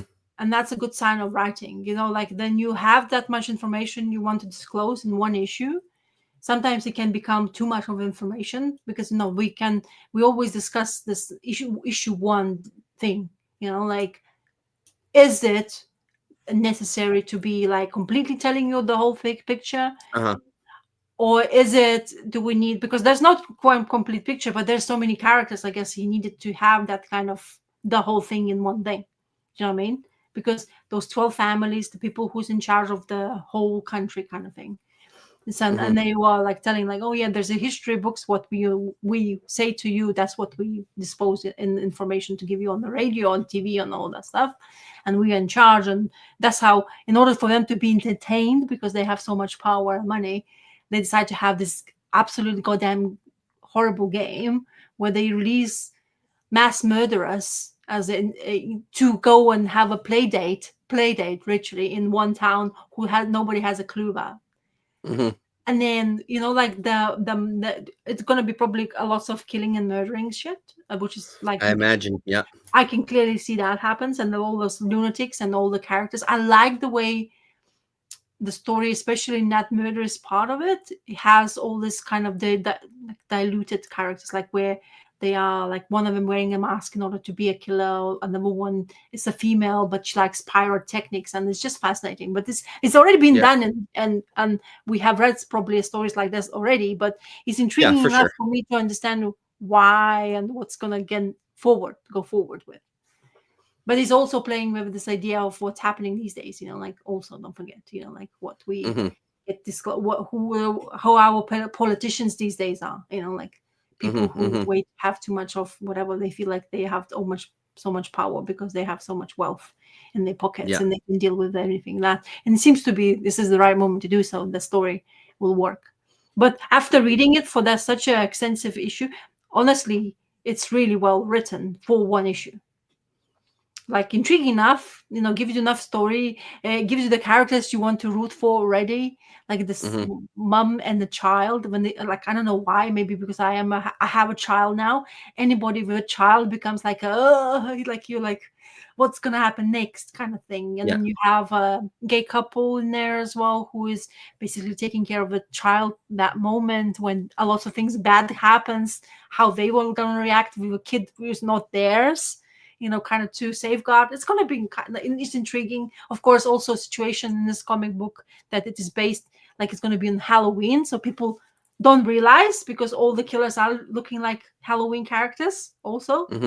So how that will be. So it's interesting. So honestly, for the first issue is quite intriguing. Yeah. Okay. Yeah, sweet. So your turn. What can I talk to you about? Torn. Let's see. Well, I can do these ones actually. So shout out to Daryl D TV, who's been around for a little bit now. He's a big Richard Corbin guy. Oh, again, Richard Corbin. And a record collector and all sorts of things. He sent me a care package. He had an extra issue of one of the Bigfoot comics. So issue number 3. Yeah, issue number 3. So now I'm only missing issue number 2, which is great. So I haven't read it yet. I had a quick flip through it because I couldn't resist. And it looks really goddamn good. And he also sent me, I've got this, but it's nice of him to send me a duplicate. It never hurts having an extra. This was from an Instagram guy doing an MF Doom comic book. Well, you can send me my way then. I can have it on your pile for sure. Yeah. So he sent me this one as well too. So a friend of his, Billy Comics, does these bootlegs, and Daryl is there as well too. So Daryl helped, kind of like, I think he got a co-created credit on this one. So it's sort of a mashup of Secret Wars with MF Doom. So obviously that's Doom on the front there. So you get a little, I guess he put this out locally on Free Comic Book Day, so you could get a copy, just a very, very small teaser of an issue that's coming. It seemed pretty fun, honestly. I kind of dug it, sort of mashing up the Marvel universe with the MF Doom universe. So it's called The Doom War Part 1. So you get a little bit of a taste, and then some ads and stuff. Yeah, it's super fun, and a nice little ash can kind of version as well too. Pretty well made as well, then. Yeah, he's done some trading cards, and you can follow him on Instagram as well too. Let me put up their Reddits again here, just so you can see them a little better. There's the creators there, so yeah, so super cool. So very nice gift from Daryl. He didn't tell me anything was coming. It was just all of a sudden in my mailbox one day, which is always a really nice surprise. He told me that something like that his friend was working on this, but he never gave me any information. He just said that he'll keep me posted when it finally comes out. So cool. Yeah, super nice present. Lucky boy. You're lucky. Lucky. And honestly, like, dude, I gotta find issue number 2. It's crazy. Because it looks like it's going to be fun. I've been looking to see online, but I like Comic Mart. I was looking to see anything like different as well, but I didn't see anything other one than the last stuff like that. But yeah, when I was, but because I wasn't spending that Comic Mart, I wasn't spending there a long time anyway. Not as long as I would have probably intended to because of the visit, So I had to, like, I was feeling bad, you know what I mean? I can't just leave them behind and say, like, oh, okay, I'm done. See you in 4 hours. Have a good day, everybody. Exactly. But I wouldn't be able to spend there 4 hours anyway. I would be I'm overstimulated from the crowds of people and the smell. Mm-mm. That was like, I want to breathe. I need to get Yeah, out. yeah. Okay, I mean, so I don't know why comic guys don't fucking bathe themselves before they go to these things. I just don't get it. Like, just have a well, fucking shower before you go. You know, like, come on. but honestly, when you go there, it wasn't as bad as when we were traveling by tube. So yeah, we take it or leave it. Uh-huh.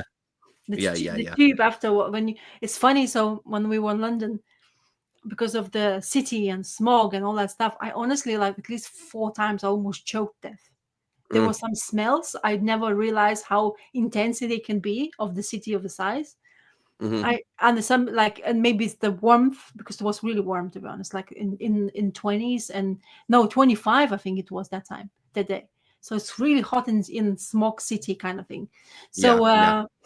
and I was like, honestly, it's like too much smells. First of all, I'm not used to this, and there's just too much going on. Your nose, your eyes, and like pollen. So springtime is just like Yeah, one. right.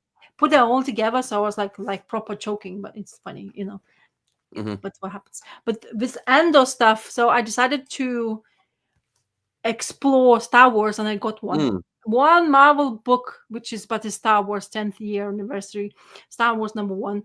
I picked it up. It's Leia, like all your characters, the old school characters in here. But honestly, I lost it completely. I did not understand what is going on. Apparently, I kind of did understand, but apparently they have won against the Empire. Not really, they won. Everything was all good and dandy. Apparently, they thought it was, and they were trying to make the deals with the planets, other peoples, whoever got damaged by all the Empire stuff. But they got ambushed by Empire leftover kind of people, and then they trying to make this trade deal with this one group of people. But then things didn't work out once again for them. And then there's lots of happening here, crashes, and then the whole thing's what happens to Luke. Of course, Luke goes in the wrong time in the wrong place, and he ends up in the area where they're basically closing off. And they're gonna find you, they're gonna kill you basically, because they are so pissed off with everybody around, and then don't believe anybody, whoever you are, the good guy, the rebellion, or whatever, fighting for the truth or whatever. And that's the only thing what happens in here. Of course, you have all the Star Wars. I don't know. I kind of like, when you get into, oh, look what I wanted to show. Do you recognize this lady? Oh yeah. So she's from Mando. I was like, okay, come on, Okay. man. Now, so Yeah. she's in here in this comic book. I'm not sure if I'm going to continue. I just want to kind of like to get to Star Wars issue 1. I remember I wanted to do that many times over before. And then this guy, this kind of slash robot slash human skin guy, he knows him, which I forgot name. Why Han Solo? There you go. Han Solo, Yeah. So it's kind of fascinating. It's still quite cool drawn. I'm not sure if the story is grabbing me or anything, but after watching Star Wars stuff, it's kind of intriguing enough for me now. So I kept this. Nothing to scream about. I thought I'll pick it up. Let's see how I feel about it. I didn't like the price tag though. It definitely wasn't worth the price tag. It was $5. Same price as the Tinian one. Yeah, exactly. Yeah, crazy. So yeah, it's Marvel's, because everything's flimsy. Nothing looks really. Well, kind of be a bit more solid, to be honest, than your a Marvel typical book. But it's been a very long time. I heard lots of things people talk about, especially who reads comic books, like heavy Marvel pullers, saying how Marvel is spiraling down. They're kind of scrambling now. They're looking for people again. Hickman is coming back again to do this huge summer blockbuster story. To fuck everything up and change everything. Yeah. I'll tell you. Did I see it in here? Was it in here advertised? Hilarious. But another thing I want to show you. A Japanese creative team, Peach Momoko and Takashi Okazaki, has made a series. It's a trade paperback, Star Wars Visions. Oh yeah. Yes. That's so cool. You can go to the bookshop and see inside and tell me maybe you can have a look and see if you like it. But I just want to show. Yeah, I think I don't know. Oh yeah, I know where it was. So I picked up some free my guy sent me the free comic book day books I have. So I only have 4 with my son's stuff. But I've read, I just sometimes yeah. I feel like having. But then there is this thing advertisements shit. Where is it? Where are you? Oh, come on. I've seen it somewhere. I didn't imagine it. Definitely. You know that when you read, where did I see it? For like the Hickman stuff, you talking? Oh, yes. There you go. You see that? Imperial, yeah. Yeah. The new summer Yeah, geez. event. Where it says in here, the end of the beginning. Yeah. Oh, So, Jesus Christ. so I heard quite like people who talks about like picks up Marvel books saying that the Marvel books are really shit. People finally realize that they are actually crap and the creative team is not doing. This is the guy who only one which I actually enjoyed. It's Ryan North doing Fantastic Four. And I read 3 volumes of his Fantastic Four, and honestly, it gels exactly like Fantastic Four is supposed to be like, and stuff. But another thing I can mention is, so this free comic book day stuff is we're back to doing like a proper stories rather than 2 pages, one story, 2 pages, another story, so I picked up one thing I really wanted because I don't know why it appealed to me. It looked great, but I picked this. But because I've never heard of this. It's a bit of a hot book these days, I think, that one. Oh yeah, I heard that it's a very hot book. But anyway, so I picked up Free Comic Book Day, and that had the whole story. Oh wow, the screen picks up colors better when you actually see it. Yeah. I think this is really made digitally. So and the paper doesn't like now the colors and everything background shines really pops, but when you look at it, it's dark. So when you look when you look through the screen, it's poppy, like popping the red really pops really well. But when you look like that, like I turn and look, it's dark. It's kind of interesting. But anyway, so this issue 0 has the whole issue. I was like, what? That's cool. So it was creepy, of course. That's how they want. Yeah. And of course, I was like thinking, I was hoping it would be maybe a story with Frankenstein because it's one of the favorite monsters there. But it's a creepy clown. And it's, those creepy clowns. What's a creepy clown? Say it isn't so. That's never been done before. Yeah, I know, right? So it's really freaking me out, especially when you see this blob of the thing. Yeah. Violator. Yeah, it's like from Spawn, isn't it? It looks like Spawn guy. Yeah, look at him. Crazy. Yeah. So yeah, I read through this and it was okay. There's another story there, but I didn't even want it to go for. I don't know. I just didn't interested. But actually it says to you, oh yeah, scan this so you can get the first issue. It's not. This is what you get. Oh, okay. I know. Wait, you get issue 1, but then you have to sign up, and then you have to put your name, and then you have to put your address, and you have to go like a pay service. Like, no, thank you. I don't want to go through that much to get this. But yeah, I heard that. What is there 6 issues already been released of this monsters? I'm not sure. That sounds about right. But yeah, the covers have always stood out. I've seen them a few times. Yeah, and I don't even know whose creative team is. Is it Max Pierre? Because they say it's Max Pierre's monsters, but maybe there's some. I guess so. Yeah, it's weird that they wouldn't have better credits then if that's the case. Yeah, because in here. Oh wait. Oh yeah, written and illustrated by Max Pierce. There you go. Pierce. So he's the guy. But yeah, it's so interesting that through the screen is so popping, and then through here you can barely see the color. The kid is, man. So he was trying to go and eat the kid, and this guy looks like. Don't you think? Do you know Star Wars animated universe? There's this villain. Not really. No. He was a hunter as well, and looks exactly like this. Oh right. Well, similarly. I just couldn't. I couldn't think for. Okay, your turn. I have another Free Comic Book Day. I'll show it to you. I mean, did you read? Oh, yes. Did you read both issues? Yes, I'm caught up now. So I've read the first 3. Your different cover, like always. I always go for. Yeah, again, it was the only one left, so I grabbed what was there. Another one that somehow didn't make it in my pull list, even though I know it's on my pull list. I think, you know, as much as I love Galaxy Comics, I do genuinely love it.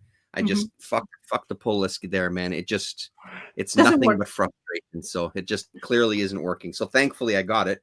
So the thing that I loved about this the most was you know, like especially after watching Andor and stuff, and you know, the complexity of real life.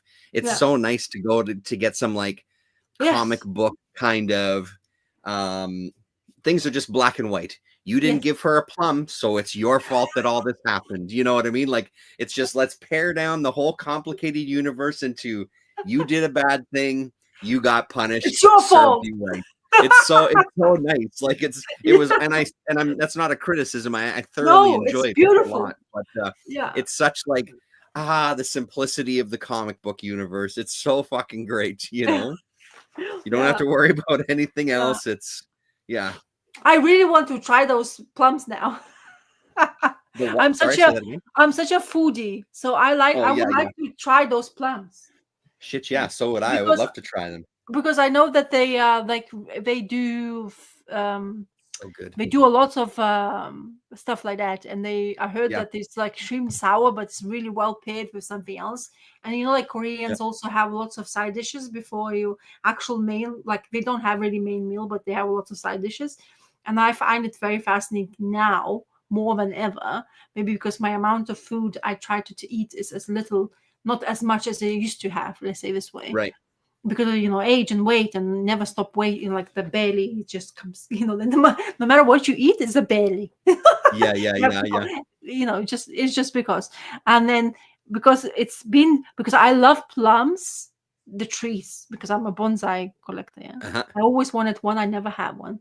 But now, because this story is about those plums, and also they do them like special things. So I'm such a foodie. It actually speaks to me in that level as well. But I really like you say, the simplicity of the storyline. So good. I find it actually, it's so refreshing. But my favorite thing now is, and I hope he's going to continue doing this, is this. Yeah, honestly, same with me. It's such a nice addition. I'm so glad that he has these little pieces at the end. Yeah, I think it's like scoring now more for me. Yeah. Because of course, it was always a good thing. I always read this at the end because I know whatever screws I read, this is going to sort me out straight away. Because if I'm not into some comic books, but this one is always just, even though so many bad things happen, but somehow it's kind of it's such a good thing to read. You know, what she act because of that little problem, okay, of her not getting that plume, but then plum, because first of all her daughter dies for one little thing, which is one little thing can make the consequences of that. Also, another thing, she has this power, but somehow she's powerless when it comes to her child's wellness. That's another thing. And then the way she did, you know, that trick that she did with Usagi Yojimbo, that was fantastic. You know, like when she turned into him, and the guy, the Rhino's guy who doesn't have things, she's like, he realized it was and she just attacked him from despair and stuff. That was fantastic, because the scene you saw beforehand, he drops on the floor and you think that's what's him, but hey, it wasn't it? It was she somehow managed to take his spot and stuff like that. So I always love this, but it ended, right? Well, no, it didn't though. That's the thing I was just going to ask you about. So this is part 3 of 6. 5. So in the last page, 3 of 5. Yeah. So the last page there, he talks about the reports on you were not wrong. What reports? Where did you get your information on me? It's not my place to say. And then he kind of walks off. So it's clearly going to be something more to happen with that story. But it's an interesting one that, you know, in this 10,000 plums little story arc here or whatever. I don't know how these are going to relate. Like, I guess we'll see. So because the next issue says 10,000 plums issue 4 or 5, but the name of it is Usagi Tabo part 1. Yeah, exactly. So yeah, it's interesting what he's trying to do as well. But yeah, anyway, I'm still sold. I love. Totally. I love. The only bummer for me was that issue 3 didn't have a kind of pinkish cover. You know, Yeah. it's like you have these pinks on issues 1 and Yeah. 2. Why not follow through with But issue yours number is 3? pinky, It seemed like a pinkish. bad mistake. Yours pinkish purplish, so it goes into the same theme. Yeah, Pinkish this one a purplish. little bit for sure it is. Yeah, absolutely. But I mean, that was the B cover or whatever it was, right? Mine But is like the A so. cover was completely a different tone. Yeah. But mine is like pink, and then now I have blue. So I don't know. Yeah. But it's his covers. I always go for A cover. Did you see they're gonna Yeah, I make mean, a? with these ones, it's nice to kind of see some of the other covers because, again, it's the same price. So, Are you doesn't interested really, in? yeah, $4.90. Yeah, no, $4.99, same price. Have you watched all the new Ghostbusters movies? I have not. No, I think there's 2 of them that I haven't Yeah. seen. Yeah. Yeah. They're doing a comic book apparently. I mean, that cover looks pretty intriguing. Even I that know. Masters that He-Man on the other page looks kind of Yes. intriguing as well. Yeah. Turtles of the Grayskull. The Mhm. turtles, because they involve turtles everywhere now. Yeah. But I don't know. So why are they doing IDW? Oh, because they have Dark Horse has probably He-Man's universe, and IDW has the Turtles licenses. I meant by. Anyway, are you continued reading this or not? You Yeah, stopped? but the new issue hasn't come out. We haven't seen the newest issue yet. So, but yeah, Oh. we're reading it. Me and Lillian are really enjoying it. Like she's really liking it. Because this But is, we haven't seen a new issue yet. I think this is a. It's a reprint of issue number 1. Is that one? Because we saw that one on the shelf, and it's issue number 1. Oh, is it? So I don't kind of understand because it says it's a new thing. It's like, well, why would they do another number 1? I don't understand. So Interesting. Anyway. yeah. So yeah, Usagi Yojimbo is always still intriguing. Yeah, shit, yeah, it is. How many books do you have? I have 2 more, or like 3 stuff to talk about, really. I mean, I have 1 more to, like 2 more basically to talk about, but 1 I don't have much to say about. Okay. Do you want to go to that one? Sure. Yeah. I mean, it's just the final issue of Gatchaman Only One Earth has come out, so issue number 4. Okay. And why? the biggest realization for me on this one was, as intrigued as I was at first, I think the honeymoon is over because I was just kind of meh about this issue. If I can get it out of the fucking bag here. Jesus. They're a little bit thicker, which is good. So again, like the art and the story has been pretty fun, but I think this one hit a spot. I'll show you in a minute. Like, first of all, the sound effect lettering is so fucking dull. I can't even get over it. And then when it gets to kind of like the action scene, like there's stuff like this where the style is really neat. Like the characters look really interesting. It's got a bit of character to it. Yeah. One of the things that I loved about it at first was it kind of it felt like an old school TV show in comic book form. Yeah. So then we get into kind of like the action scene and stuff. And I mean, look at this god awful fucking lettering here, man. It's horrible. It's so bland and plain. But then we get into this, I guess, a fight scene, and it just continues in these panels. Like, why aren't these panels all the way across the spread? Why are you breaking up? This is the center of the comic. It's an ideal opportunity to really like get some action this way, do these big 3 slashes. All the lettering that's in it, it just is awful. It really does not work for me whatsoever. And the rest of the issue is this fight scene, I guess, because it was so hard to kind of see what the hell was going on. Like, are you fucking kidding me? This is what you're giving us? In a whole panel that's this? And then what the fuck is this? Like, it's just really, it really feels like it took a nosedive in this final issue where it's been fun. But yeah, definitely the excitement that I felt in issue number 1 and number 2, because they were genuinely good. They were good stories. It was a fun book to read. This one, I'm glad that this is the last issue is the other thing. Like, I'm glad there's no other ones. So I've got the whole mini series. Tommy Lee Edwards, Nuno Plati. Yeah, that's who's the credits are on this one. So, I mean, if you're super into Gatchaman, like, I guess give it a shot. These covers are all gorgeous. I've loved the covers for the entire thing. They're all really, really nicely done. It captures that era for sure. Yeah. And then there's number 3's cover right there. So I mean, look at that. It just looks like a fun book. I love the layout of it and everything. So, but yeah, unless you're a hardcore Gatchaman fan, I don't know if there's any. I don't know if there's anything to go Who's the for fan? Who's a fan? Huh? What the hell? This bag is ripped now. Okay, well, I'll deal with that afterwards. So yeah, I'm glad it's over. It makes me a little nervous about reading the main series because I've got about 4 of those issues that I haven't read yet. Okay. So I know I'm gonna stop picking those up when I see them and just read the ones that I have first to see if it's gonna be anything that's interesting. The art, it's a different artist in the main series. So that'll maybe have something going for it. But man, that lettering is, and I usually love that kind of stuff, like seeing the lettering and the sound effects and stuff, but it's just so bland. It almost feels like very, very similar preset kind of computer font that it just doesn't have any character to it whatsoever, you know? So I didn't know that you were such a Gatchaman's fan. I'm not. Yeah, no, I've never seen the show. I don't know anything about it, but it just looked fun. Like when I looked at that first issue, it drew me in just based on the artwork and that kind of like throwback to 80s cartoons, you know, like it really had that feel, but I know nothing about the characters. I mean, I've seen them around before. I know who they are, but I don't know anything about the universe at all. I don't know because I'm not sure if I know. So are they one to create that robot? Yeah. So they all No, turn. they're not. So this is Oh. they're a team. The big robot, that's like Voltron, I think, is the one that creates the big robot.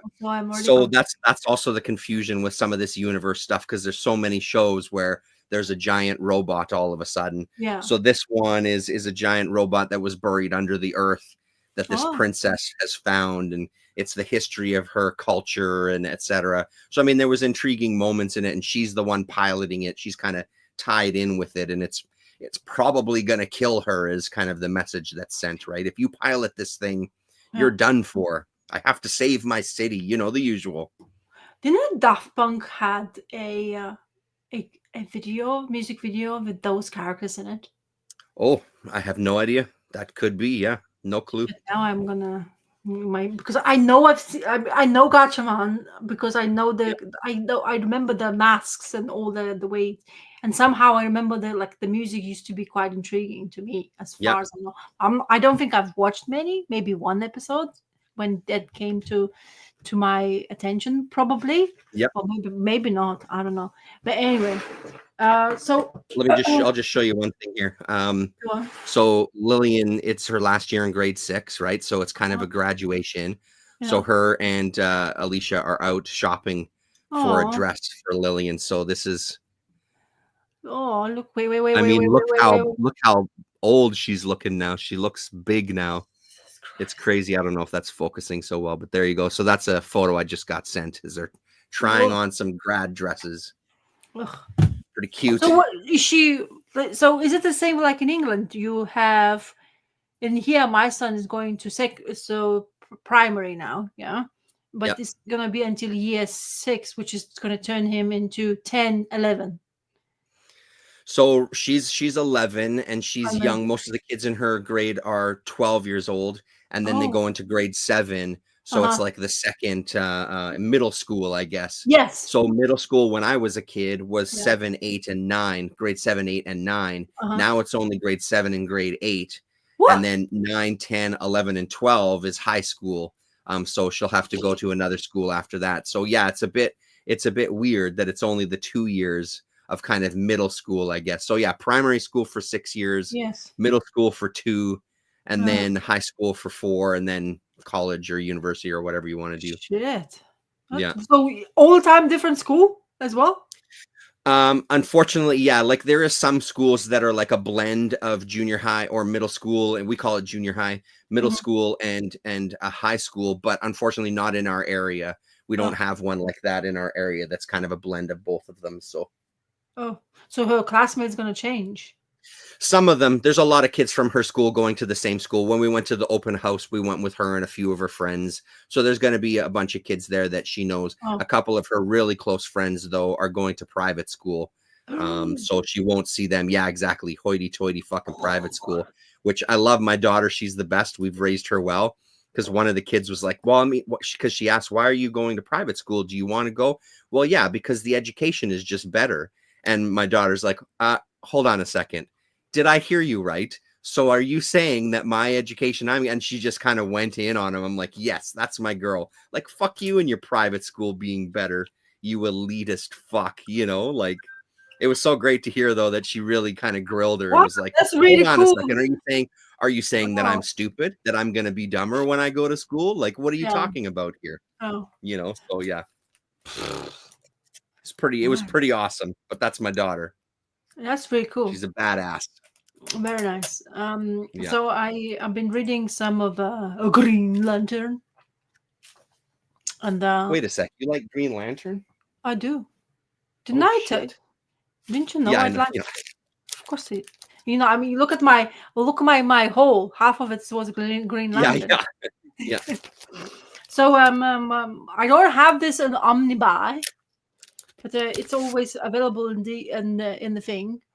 So I am familiar of the lore before what this story is going from, but the Hal Jordan, who is like most prominent character, he is in a bit of a pickle. The way this book starts, it starts with him after the 90s series of Green Lantern, where he took all the rings on. Look at me saying sleep, go sleep. Do you see the section on the screen? It says sleep on. My reminder of going to sleep now. I'm supposed to go sleep now. I see. Oh, okay. Anyway, so Hal Jordan became a not Spectre, but what is it? Some guy who took all the Green Lantern rings, put on his finger, became so powerful and so evolved. But now Spectre actually is taking over him. So he's supposed to have died. Cool. But Spectre now is involved with him because he's he's supposed to be doing some good deeds now. But then it's quite nice, no? Look at the way it looks, the panels. I mean, honestly, it doesn't look too bad. Like, it really doesn't look bad. And you got my attention with Spectre. That's for damn sure. Anyway, so Hal Jordan is fighting him. It's like, oh, I don't want it to be the blah, blah, blah. I want it just to, I don't want this justice. But then that's who he was, like this guy above. So he was Parallax. There you go. That's his name. Parallax. Oh, yeah. He turned into Parallax. And there's this famous cover of him showing all the rings. It used to be a 50p book. But then suddenly skyrocketed into something. Like now it's actually quite expensive book to buy. I mean, I'm not sure. You're probably going to be able to find them 50p bins if you look carefully enough.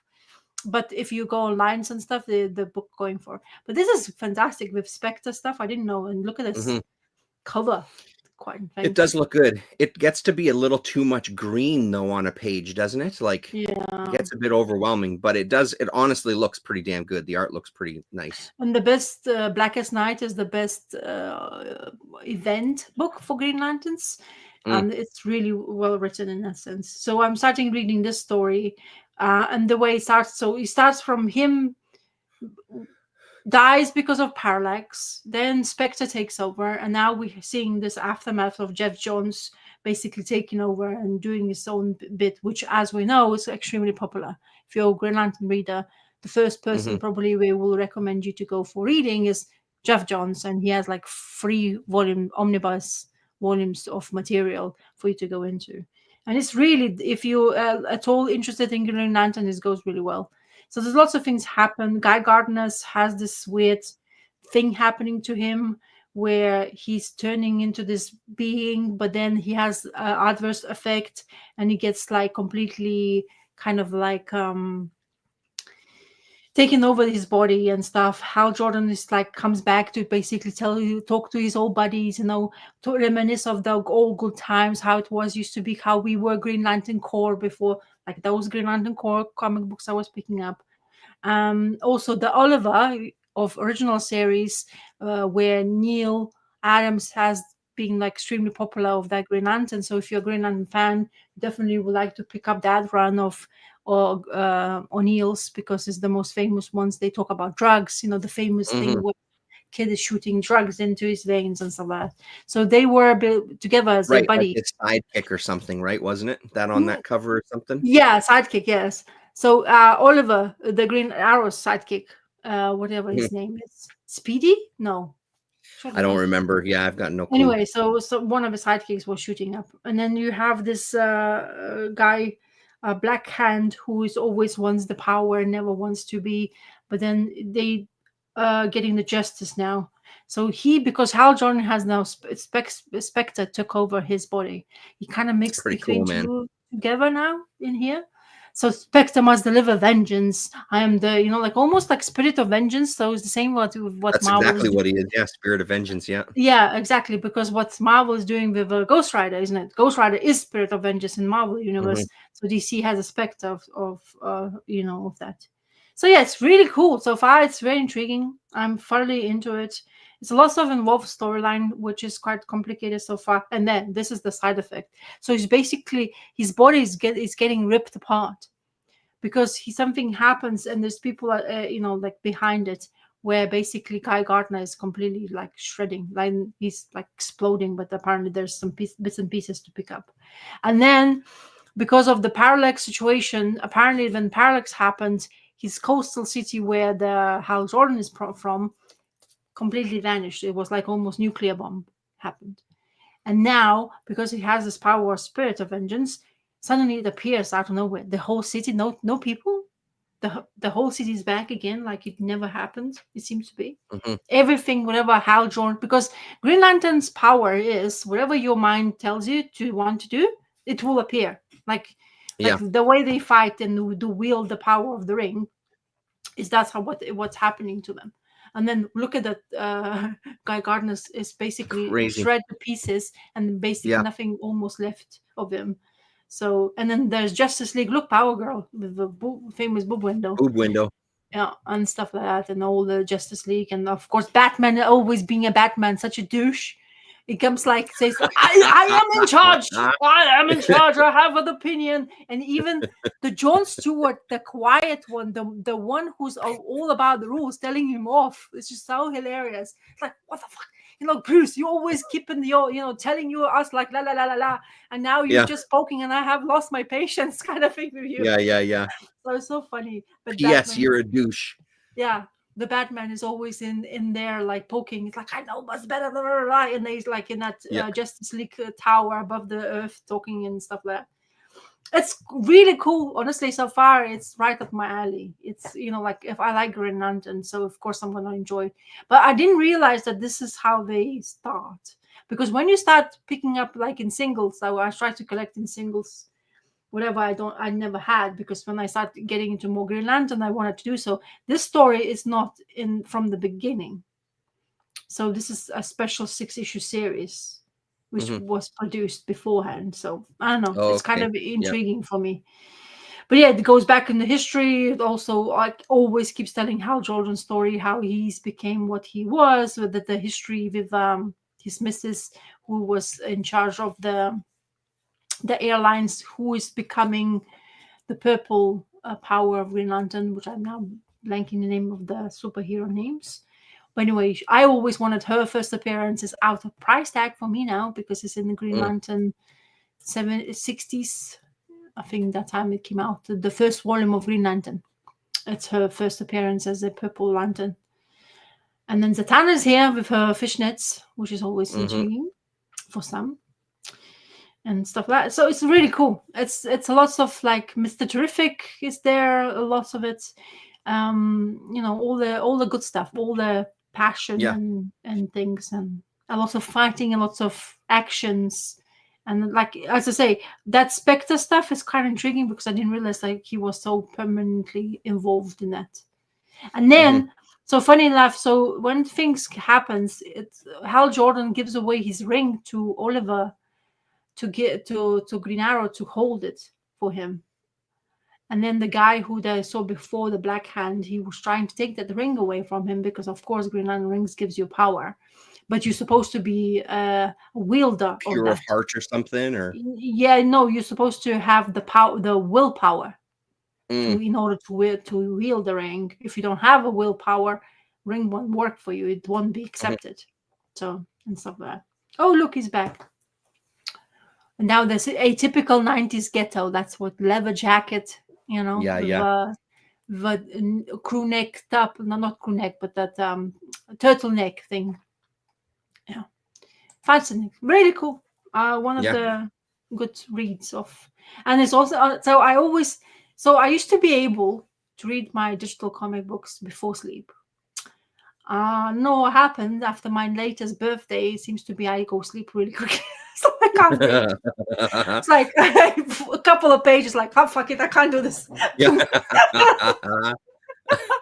So it annoys the hell out of me because it's the whole point of having to read something extra, like, because I really would like to read in comics before sleep, right?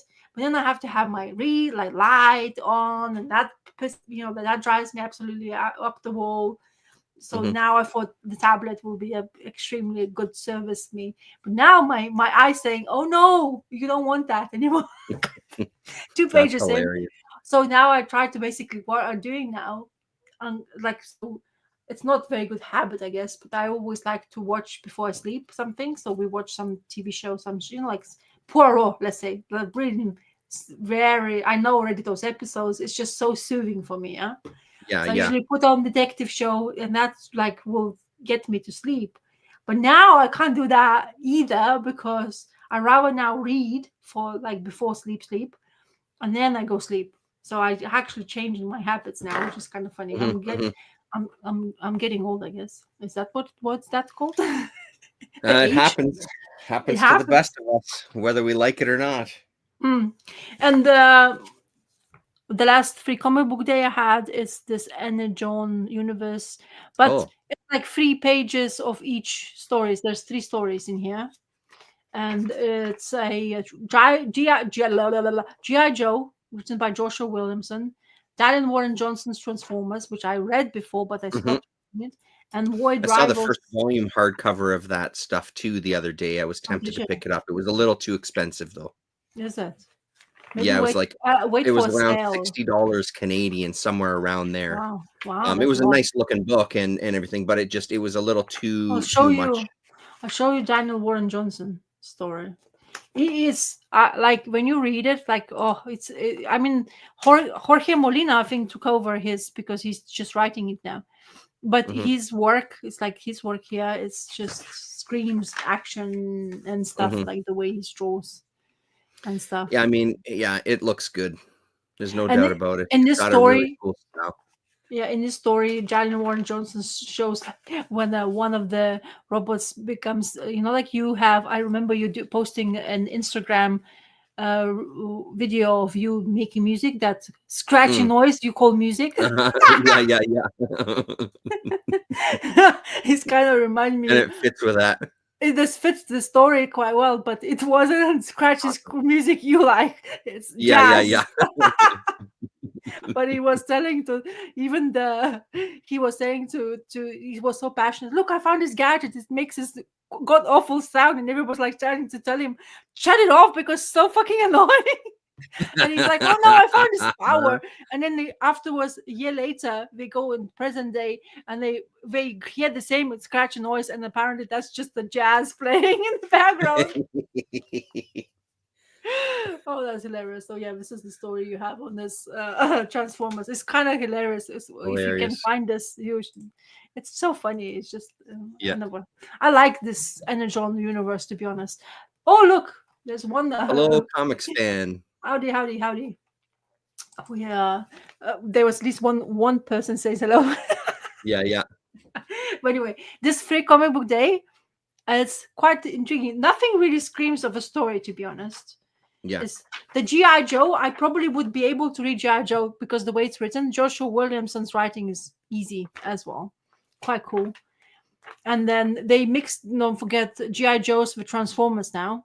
So that universe is all together because they call it Energon. Right. Yeah. Well, that's quite fascinating. And also, I don't know, it's kind of, I remember watching the movies because I never watched the cartoons. I wasn't into. I'm a girl, okay? I still had my G.I. Joe wasn't really that much. Turtles were okay for me. Yeah, I loved Yeah. Turtles to a bit, but G.I. Joe wasn't speaking to me. Army stuff I never did, to be honest. Yeah. I Yeah. never does to this day, but I'm kind of like, if I could get hold of it, I probably would read it. But this story is just a G.I. Joe guy meets the Transformer. They get them to, like, almost want to kill each other because he has energon weapon, and energon is the like gold or emeralds for Transformers. That's what makes them alive. It just yields them the whole power. And with miscommunication, they almost kill. Yeah, the G.I. Joe guy almost kills the Transformer. It's like, wait, I'm not the bad guy. Just don't kill me, yeah? And Mhm. he's like, I'm just want to ask you a question. He's like, wow, just throwing the bombs at him straight away. Like, wait, I know I'm a scary machine, but wait, I'm just asking a question here. But Yeah. then afterwards, they find this mechanic in the middle of a desert and find out that he's like really good fixer, and they fixes the guy, and they basically goes their merry ways. It's kind of fun, like a funny stories when you think about it. When I was reading it, it wasn't as funny, but then I'm telling you now, it's just hilarious. I think they're just Mhm. making laugh of it. And then the next story is about Void Rivals, and I read Void Rivals Volume 1, but damn, I don't know what the hell is going on in Void Rivals in here.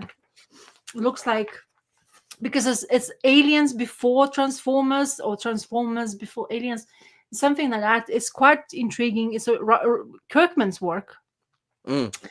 and it's not bad writing. But in here, I got completely like, what is this? What is this? It's like completely new story, which I didn't get it. And funny enough, if you don't see, I have not picked up a Battle Beast #1. Yeah, I didn't either. I heard a lot about it. A couple of my shops had stacks of those blind bags, but I think everybody sold out of it. So Yeah, I heard it's saying that they already printing second one, and they can't wait to print that second print. yeah. Because everybody, I mean, I love Invincible Universe, and I really wanted, kind of was thinking, but then because it came in the same week as those Exquisite Corpses, Yeah. and somehow that was more intriguing because it's more something I don't know about, you know what I mean? Yeah, So right. Yeah. this one, because they're almost the same price tag, all of them, so I can't just have that. It's just so damn pricey, you know, like to have in the pool. I mean, in one of my comic groups, local comic groups on Facebook, there's already a guy selling a shit ton of Battle Beast or whatever. So obviously went to a bunch of shops, bought a bunch of stuff, and is already trying to flip stuff. And that only came out on Wednesday, Yeah, So it really is like yeah. it's part of the hobby that it just gets really frustrating Mm-hmm. when that kind of stuff gets Speculating. the focus, and it just feels like I'm just always surprised that people buy into it to the degree that they do, Yeah. because there's no way that that stuff is going to be that expensive forever. Like No. because it looks like they've printed millions of them from Oh, yeah. appearances. Because again, even two of my shops here had stacks of the blind bags. You know what I mean? Like stacks of them. Yeah. So they've obviously printed more than like 1,000 copies. So at Uh-huh. some point, all that shit's gonna end up in 50p bins. Like I'm just Oh, constantly amazed that people fall for you that shit. you know what? You might be wrong, because any Invincible comic book in single format I'd never seen Really? in Comic Mart, in a comic book shop, Yeah. in nowhere.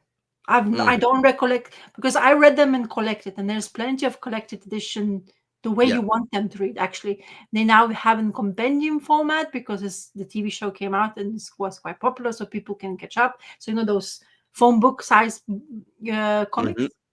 Before the hand, they had this oversized hardcovers. They were spectacular to look at, and they were massive.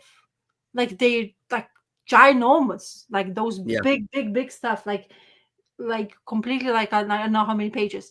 And then issue #1 of Invincibles goes like it jumps up and down, and it's like Right. you only see sometimes on the walls. So talk like if because it's Kirkman, don't forget. I think that Yeah. Yeah. speculators are all about Kirkman stuff, because they're thinking, oh, it's gonna be another Walking Dead, or like, Yeah. or That's right. whatever. Yeah. Yeah. Yeah. Yeah. So Yeah. they're always Get gonna in be, on the ground floor. Yeah. yeah. So, but funny enough, Invincible, I never see, not even like issue like 100, like whatever they came out, 75 issues, I think we had. I have not seen one in single format in the bins. Mhm. So I don't know. Maybe it's just people, because I know the people who ever read it, like myself. I read it in digital format. I loved it. I read Yeah. A to For sure, Z. but again, like, I think my bigger point, though, is for, like, Walking Dead #1 and Yes, Invincible #1, they he won't print wasn't the them in. name Yeah, that he is now, you know what I yeah, mean? So exactly. it's Yeah, yeah. they didn't print as many Walking Dead #1s because nobody Mhm. knew that that would be the phenomenon that it grew into. Whereas now Exactly. it feels like everybody knows his name. Everybody, and it just feels like a little bit of, again, I'm not everybody needs to make money. I get it. I totally understand that. And I'm not Mhm. throwing shade on him necessarily, but I sort of am because it just feels like cashing in at this point. Like, we all now know his name, that his stuff is going to generate some potential money or whatever, you know what I mean, Yeah, for the company. Where yeah. it feels like we're just at this stage now where it's playing up the fanboy element and the collector side of it, as opposed to, it's not a natural groundswell of, holy shit, did you read this Walking Dead comic? Oh my god, is it ever so good? And it kind of just built up naturally. This one feels like it's the ass end of that now, where we better just put out a bunch of stuff. We'll make sure that it's limited. Jared Osborne got one of the blind bags. He opened it up and it was the first appearance of Beast Boy in the Invincible comic, but it had like the gold foil variant or whatever, right? Like, so it just feels like 90s all over again, where Death of Superman, oh my god, this is going to put your kids through college. We printed 10 million copies of them, like, and now they're fucking worthless, But gold so foil, don't you understand? It's so cute. yeah, go Gold for foil. Hey man, it looks good. I don't doubt it. There's Yeah, gold foil and silver foil has made a comeback. There's a number of comics out there that yeah. are doing that, including Adventure Time did like the foil variants, and it's like, what What? the fuck? They do look good, no doubt about it, but it's Oh. like, Jesus Christ, what fucking year are we in here? Don't we know this con already? But anyway, so yeah, I have not picked it up, and I was like, Yeah. I'm debating whether, but then I realized, well, I'm going a little bit out of, like, like I'm going on that, like that wave. I shouldn't go on the wave for, like, oh yeah, but the thing is, I know I like the story, so, and the Yeah. Battle Beast was fantastic, but his end. He's Do not I gonna. know his end? I know nothing about any of that I stuff. know it Yeah. shouldn't be, part of living, because what Invincible done to him. But hey, maybe Yeah. they have some side story, and how long will it last? I wonder what that as well. But anyway, Yeah. I want to see now what people will think. I haven't yet seen any video yet. I didn't really go on YouTube too much Mhm. in a couple of days since it was Oh, I'm released. sure we'll hear about it at some point. Yeah, it sounds like Yeah, it's the popular book of the week for sure. yeah, definitely. I mean, if it's already second printing Hot, is going. hot book alert. We should have had a hot book alert scroll go along the bottom. You could do a spin-off, clip this segment and put it out on your Patreon. Hot book alert. What? Oh, will the color reprints be more expensive than the original black and white series? Yeah, never know. I mean, and that's the biggest thing, right? Like, 20 years, is this stuff that people are going nuts for, is it going to be worth fucking anything, And then Wait, again, that always comes down to, like, why are you getting into stuff? Are you getting into it because you enjoy it, or you're looking to flip books, right? Like, yeah, like Superman new. Are you going to watch Superman movie in cinema, or you're not? Honestly, I very well might, because I gotta say the trailer looked a bit intriguing. It did catch caught my attention, but I haven't watched many of the DC movies because I Yeah, just kind of don't always like them very much. So uh-huh. Because it's coming out in summer. Like, it's gonna be quite a few. Karate Kid is coming out at the end of next week, I think. oh yeah, okay, Why do you think I'm into bonsai? Karate Kid. yeah. So because Jackie Chan is in there, and Jackie Chan looks Oh yeah, really aged, like proper age. But I saw funnily enough, I don't watch trailers, but I saw a trailer of the kid, and the kid moves like Jackie Chan used to move. Mm. He has the same like articulation in the hands, the way he's in like moves and stuff like that. yeah, interesting. Oh, Star Wars. So when is that? Not theater. Oh, you're saying you're not gonna Oh watch yeah, it. right, yeah. Yeah. What about, so Star Wars is coming out with a new movie in cinema as well? I mean, I assume so. This shit is never gonna end, right? I mean, Yeah. At some point in time, it's making somebody $5 in their pocket. So I imagine they're gonna fucking milk it. Well, I definitely probably know what I'm gonna try to do is to go watch Avatar before Christmas, which is coming out. So December 20th is the day of Avatar's new Aeon Fire, I think it's called. Okay, yeah. I am gonna go watch that in cinema because I like the Avatar universe. Yeah, eventually new movies coming. Yeah, exactly. Yeah. So I want to go watch that because I saw it's already been advertised as it coming up in December, which is kind of interesting that they already have that advertised as the avatars coming out. So I'm gonna definitely watch. I'm gonna watch that in cinema, or at least I will try. Especially in the winter, like it's kind of good to go to cinema in winter. It's the best time to go to the movies. Yeah, exactly. Yeah. So anyway, oh yeah. So I wanted to find out if my Salmon Twitch is gonna be more expensive, but still not. $2.99, the cheapest comic book in my pull list, and it's in the best produced single comic because of the cover. It's like cardstock, and the series is still going strong. To be honest, I'm intrigued more and more, and the Twitch is in proper scuffle in here. They already kind of like sending him off to a Mary's way when his boss is already trying to say to him that, oh, this is not looking good. There's lots of people thinking that he's a murderer, and they can't find the people who giving the drugs, or drug sellers, dealers, who's giving those people the drugs, and they kind of like they die, but they don't really die, and then suddenly they perish because of that drug. So it's continuously fascinates me. I'm intrigued. Story wise is moving forward. Not at the pace, but for the price, you never can say no to it now. I mean, if it's continuously going, I mean, I really like this team. Twitch looks a little bit crazy this time. He's actually going absolutely mad. He's starting to see things, which kind of intriguing. Since this incident, he starts seeing like dead child next to him. So that's kind of thing like he goes completely, and it still gets really quite murderous and dark. There's this guy they're chasing who is also on the drugs, and he's basically macheting people and they're just trying to chase him, but the way he wants to escape is going leaping through the windows. Yeah, like artist doesn't look bad at all, to be honest. No, it really doesn't. Yeah, it's really well told, like sorry, the glare is kind of intriguing today, but the everything, the panels, the way it looks, I don't really mind this anymore. I was griping at the beginning saying, oh, I don't like this, but I'm okay with it now. I'm used to it. This is just part of a stylistic. It seems to be they always had this.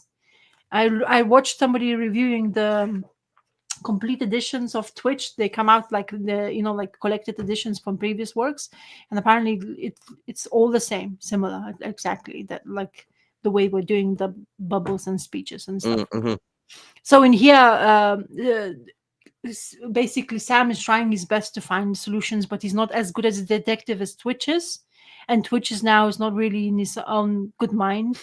So he's kind of like in between of, am I gonna be like he's gonna be pushed under, like when you're in trouble and not even your people who's employed you believe you, your family start to doubt you, everything surrounding you start doubt yourself, and it looks like it's like the bottom. The Twitch is getting to the end, and we're not sure if his survival is imminent or is he going to be actually put in the prison, and what's going to happen to him, or whatever consequences that's going to entail.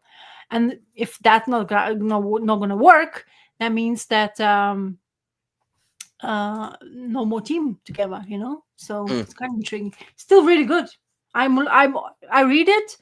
I read it afterwards. I look forward to next one. I was like, when is the next one? It's this month. I guess it's gonna come out another one. But yeah, it's so well produced for $2.99. I mean, I wish, honestly, when I read this, I wish Kaya would have that much investment, because that book would, like, having this kind of cover, it would send out straight away from on the shelves. Saying that you're becoming a pro YouTuber.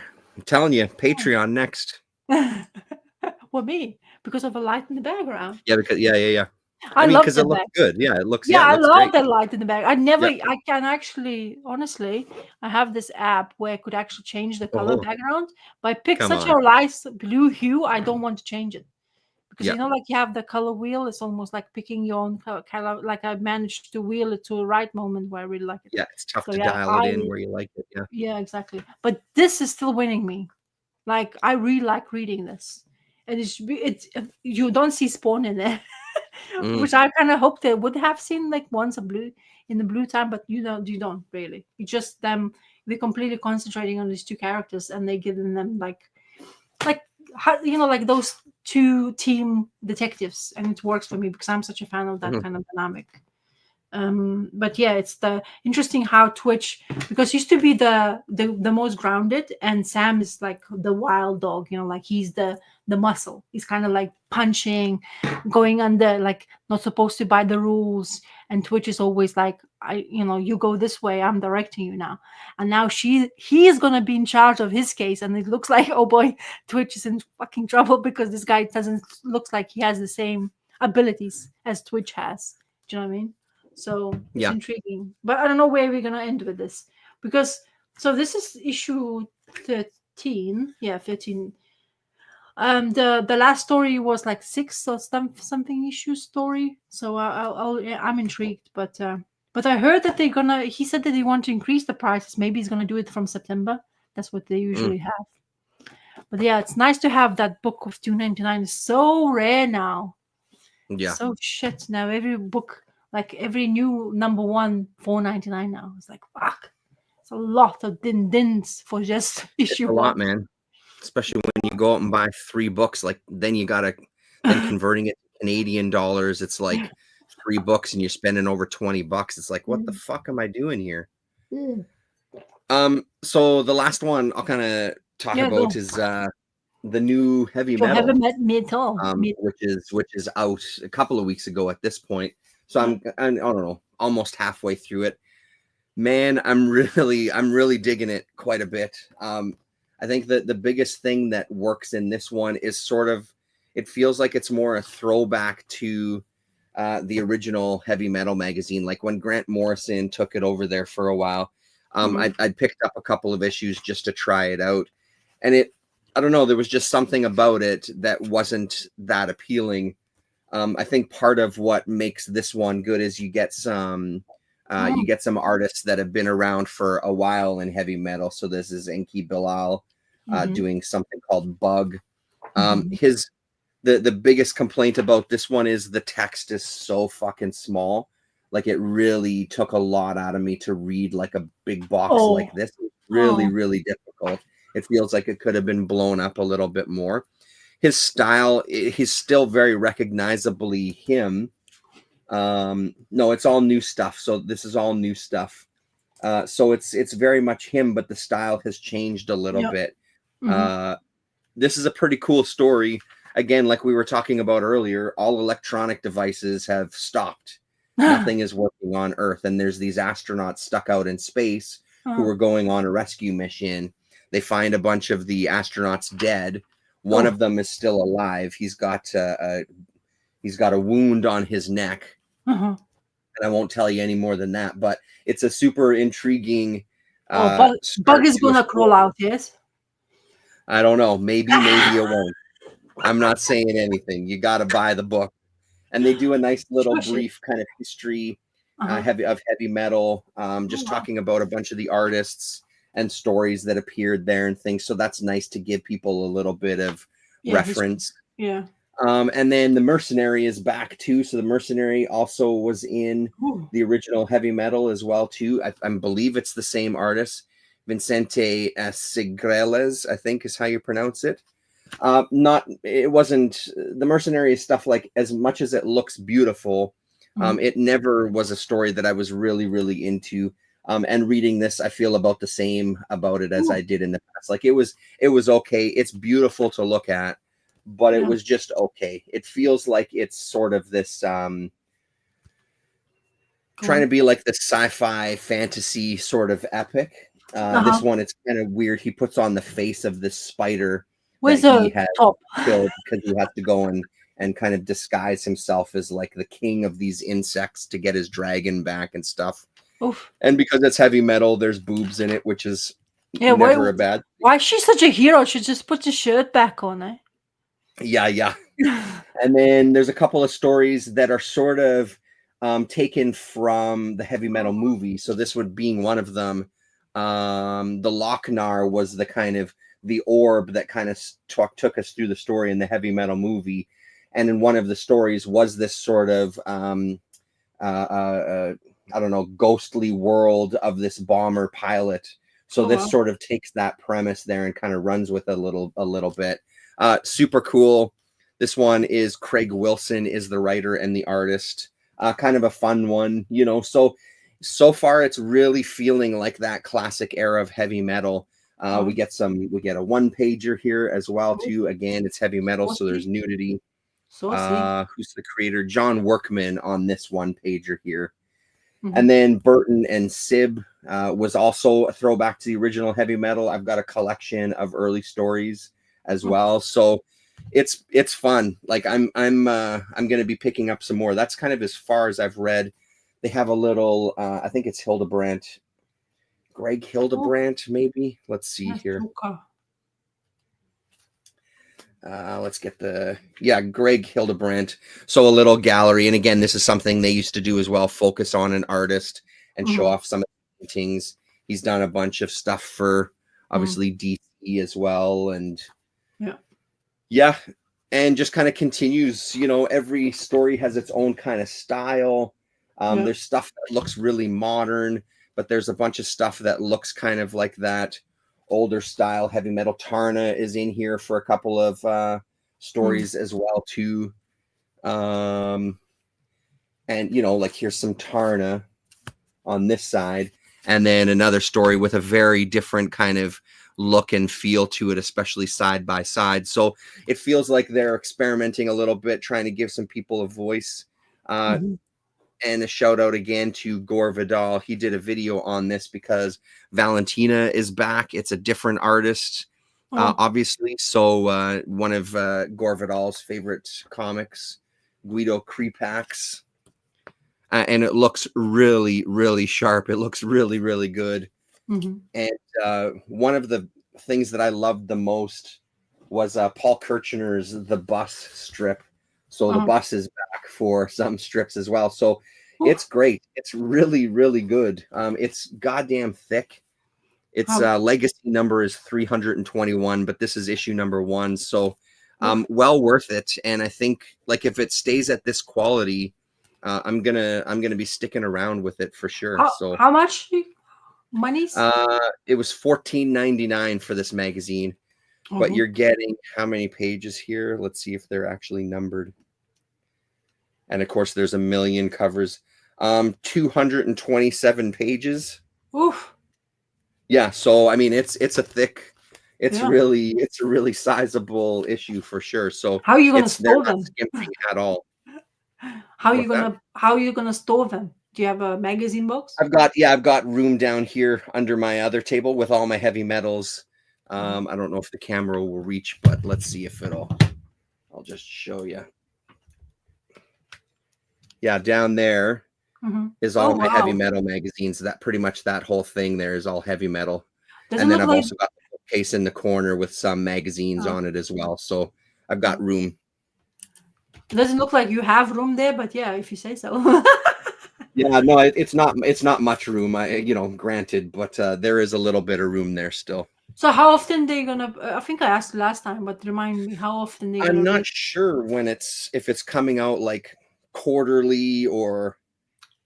Yeah, I'm not really sure. I don't see an ad at the back for issue number 2. Of course, at the back they also give you a bunch of the variant covers because, of course, you can't have anything without a million variant covers. Yeah, I'm not seeing an ad for issue number 2, so I'm not sure what the plan is. Well, that's a mistake, you know. Yeah, I mean, it might be buried in here somewhere because there's so much material through this whole fucking thing. Yeah, it's a beefy issue. I guess Metal Hurlant is back as well too, the French version.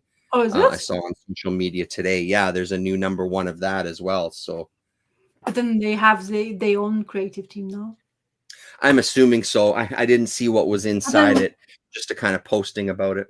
Do they have like the license? Do they still like French one still is the, like the OG, and this is just the. That's what I'm wondering. Yeah, I'm really wondering if the new one is a mix of old and new stuff or what they're Yeah. doing. Because I mean, there's also the chance that maybe they're reprinting some Mobius stuff, you know, that was Oof. maybe not as readily available. So I'm not sure who the I, w- creators are with it, but yeah, I guess we should ask Earl Grey. Maybe he hmm would pick it up one. Because he yeah, just that's started true. doing videos again, isn't he? He just done 2 Yeah, videos. he's doing some stuff in English now. I saw just recently because mostly he's been doing his German chat there. What I always Oh, see. oh, is it? Only that? Yeah, Ugh. yeah, How German of him. yeah, yeah, yeah. But anyway, it's nice to see. I saw his couple of videos, so what you're thinking about. And you Mhm. mentioned. Okay, I'm done. I've been reading quite Yeah, a me bit. as well. Yeah, it's good, good, good. I'm gonna Yeah. read some of my stack I bought, so that will be quite a bit of reading I have now that I have read all my pull list until next time. But I'm looking forward to the turtles. I heard that the turtles gonna have IDW gonna release a Casey Jones and turtles book kind of thing. So it's gonna be Oh, another okay. offshoot, I guess, because my Night Watch is gone. So disgusting of them Yeah. to go with the, so they're doing Casey Jones one because apparently Casey Jones is cooler than anybody else. Apparently, Yeah. I mean, I don't know, man. It's such a weird thing. Obviously, it wasn't selling, but yeah, what must you were be. talking about, that one looked like a good book. So, Well, I enjoyed it thoroughly. So I don't know. yeah, It yeah. was. I mean, I'm very kind of like I like my turtle universe in generally. So, Mm. but yeah, I'm enjoying the Jason. Thankfully, I'm enjoying my Jason Aaron's turtle. So, and then I I've mean, I'm read looking forward to the next issue. I can't wait to see what happens, honestly, because the that last one was fucking artist. stellar. The art is just stupendous, man. I really Yeah. like that. And it's a really it's really finding its legs too. Like it's a Yeah, genuinely engaging story, you know, like pretty exactly. fun and what the hell is gonna happen next. And Yeah. yeah, it's got my attention for sure. Anyway, so yeah. All right, then. I guess we're done for Cool. today. Oh, Nice to see that's you, Comics Fan 1973. Thanks yes. for popping up there at the end. Thank you. We say howdy bye, now, but we say bye day. Huh? I'm Yeah. going nuts. I need to go sleep, man. Anyway, so thank you. And hopefully next week. Do you have any plans? No? I think next week should work. Yep. So your channel then. Hopefully. OMG. I better Um, I better make myself presentable then if that's the case. I got to get a light behind me, some oh, shit. blue light. Your background is cool. You have all the comic books and Black Sad that I can see and It's a Morning. little cramped is what I'm finding because my leg has been really bothering me here because I just don't Oh, have room to stretch out like I normally do when I face the oh other way. yeah. So That's I'm not gonna cool. have to rethink this whole operation here. Okay. New and fresh look for Comic Rack next video. Yep. Fail. Big fail. Anyway, see you. All right, later. Ciao, ciao, ciao.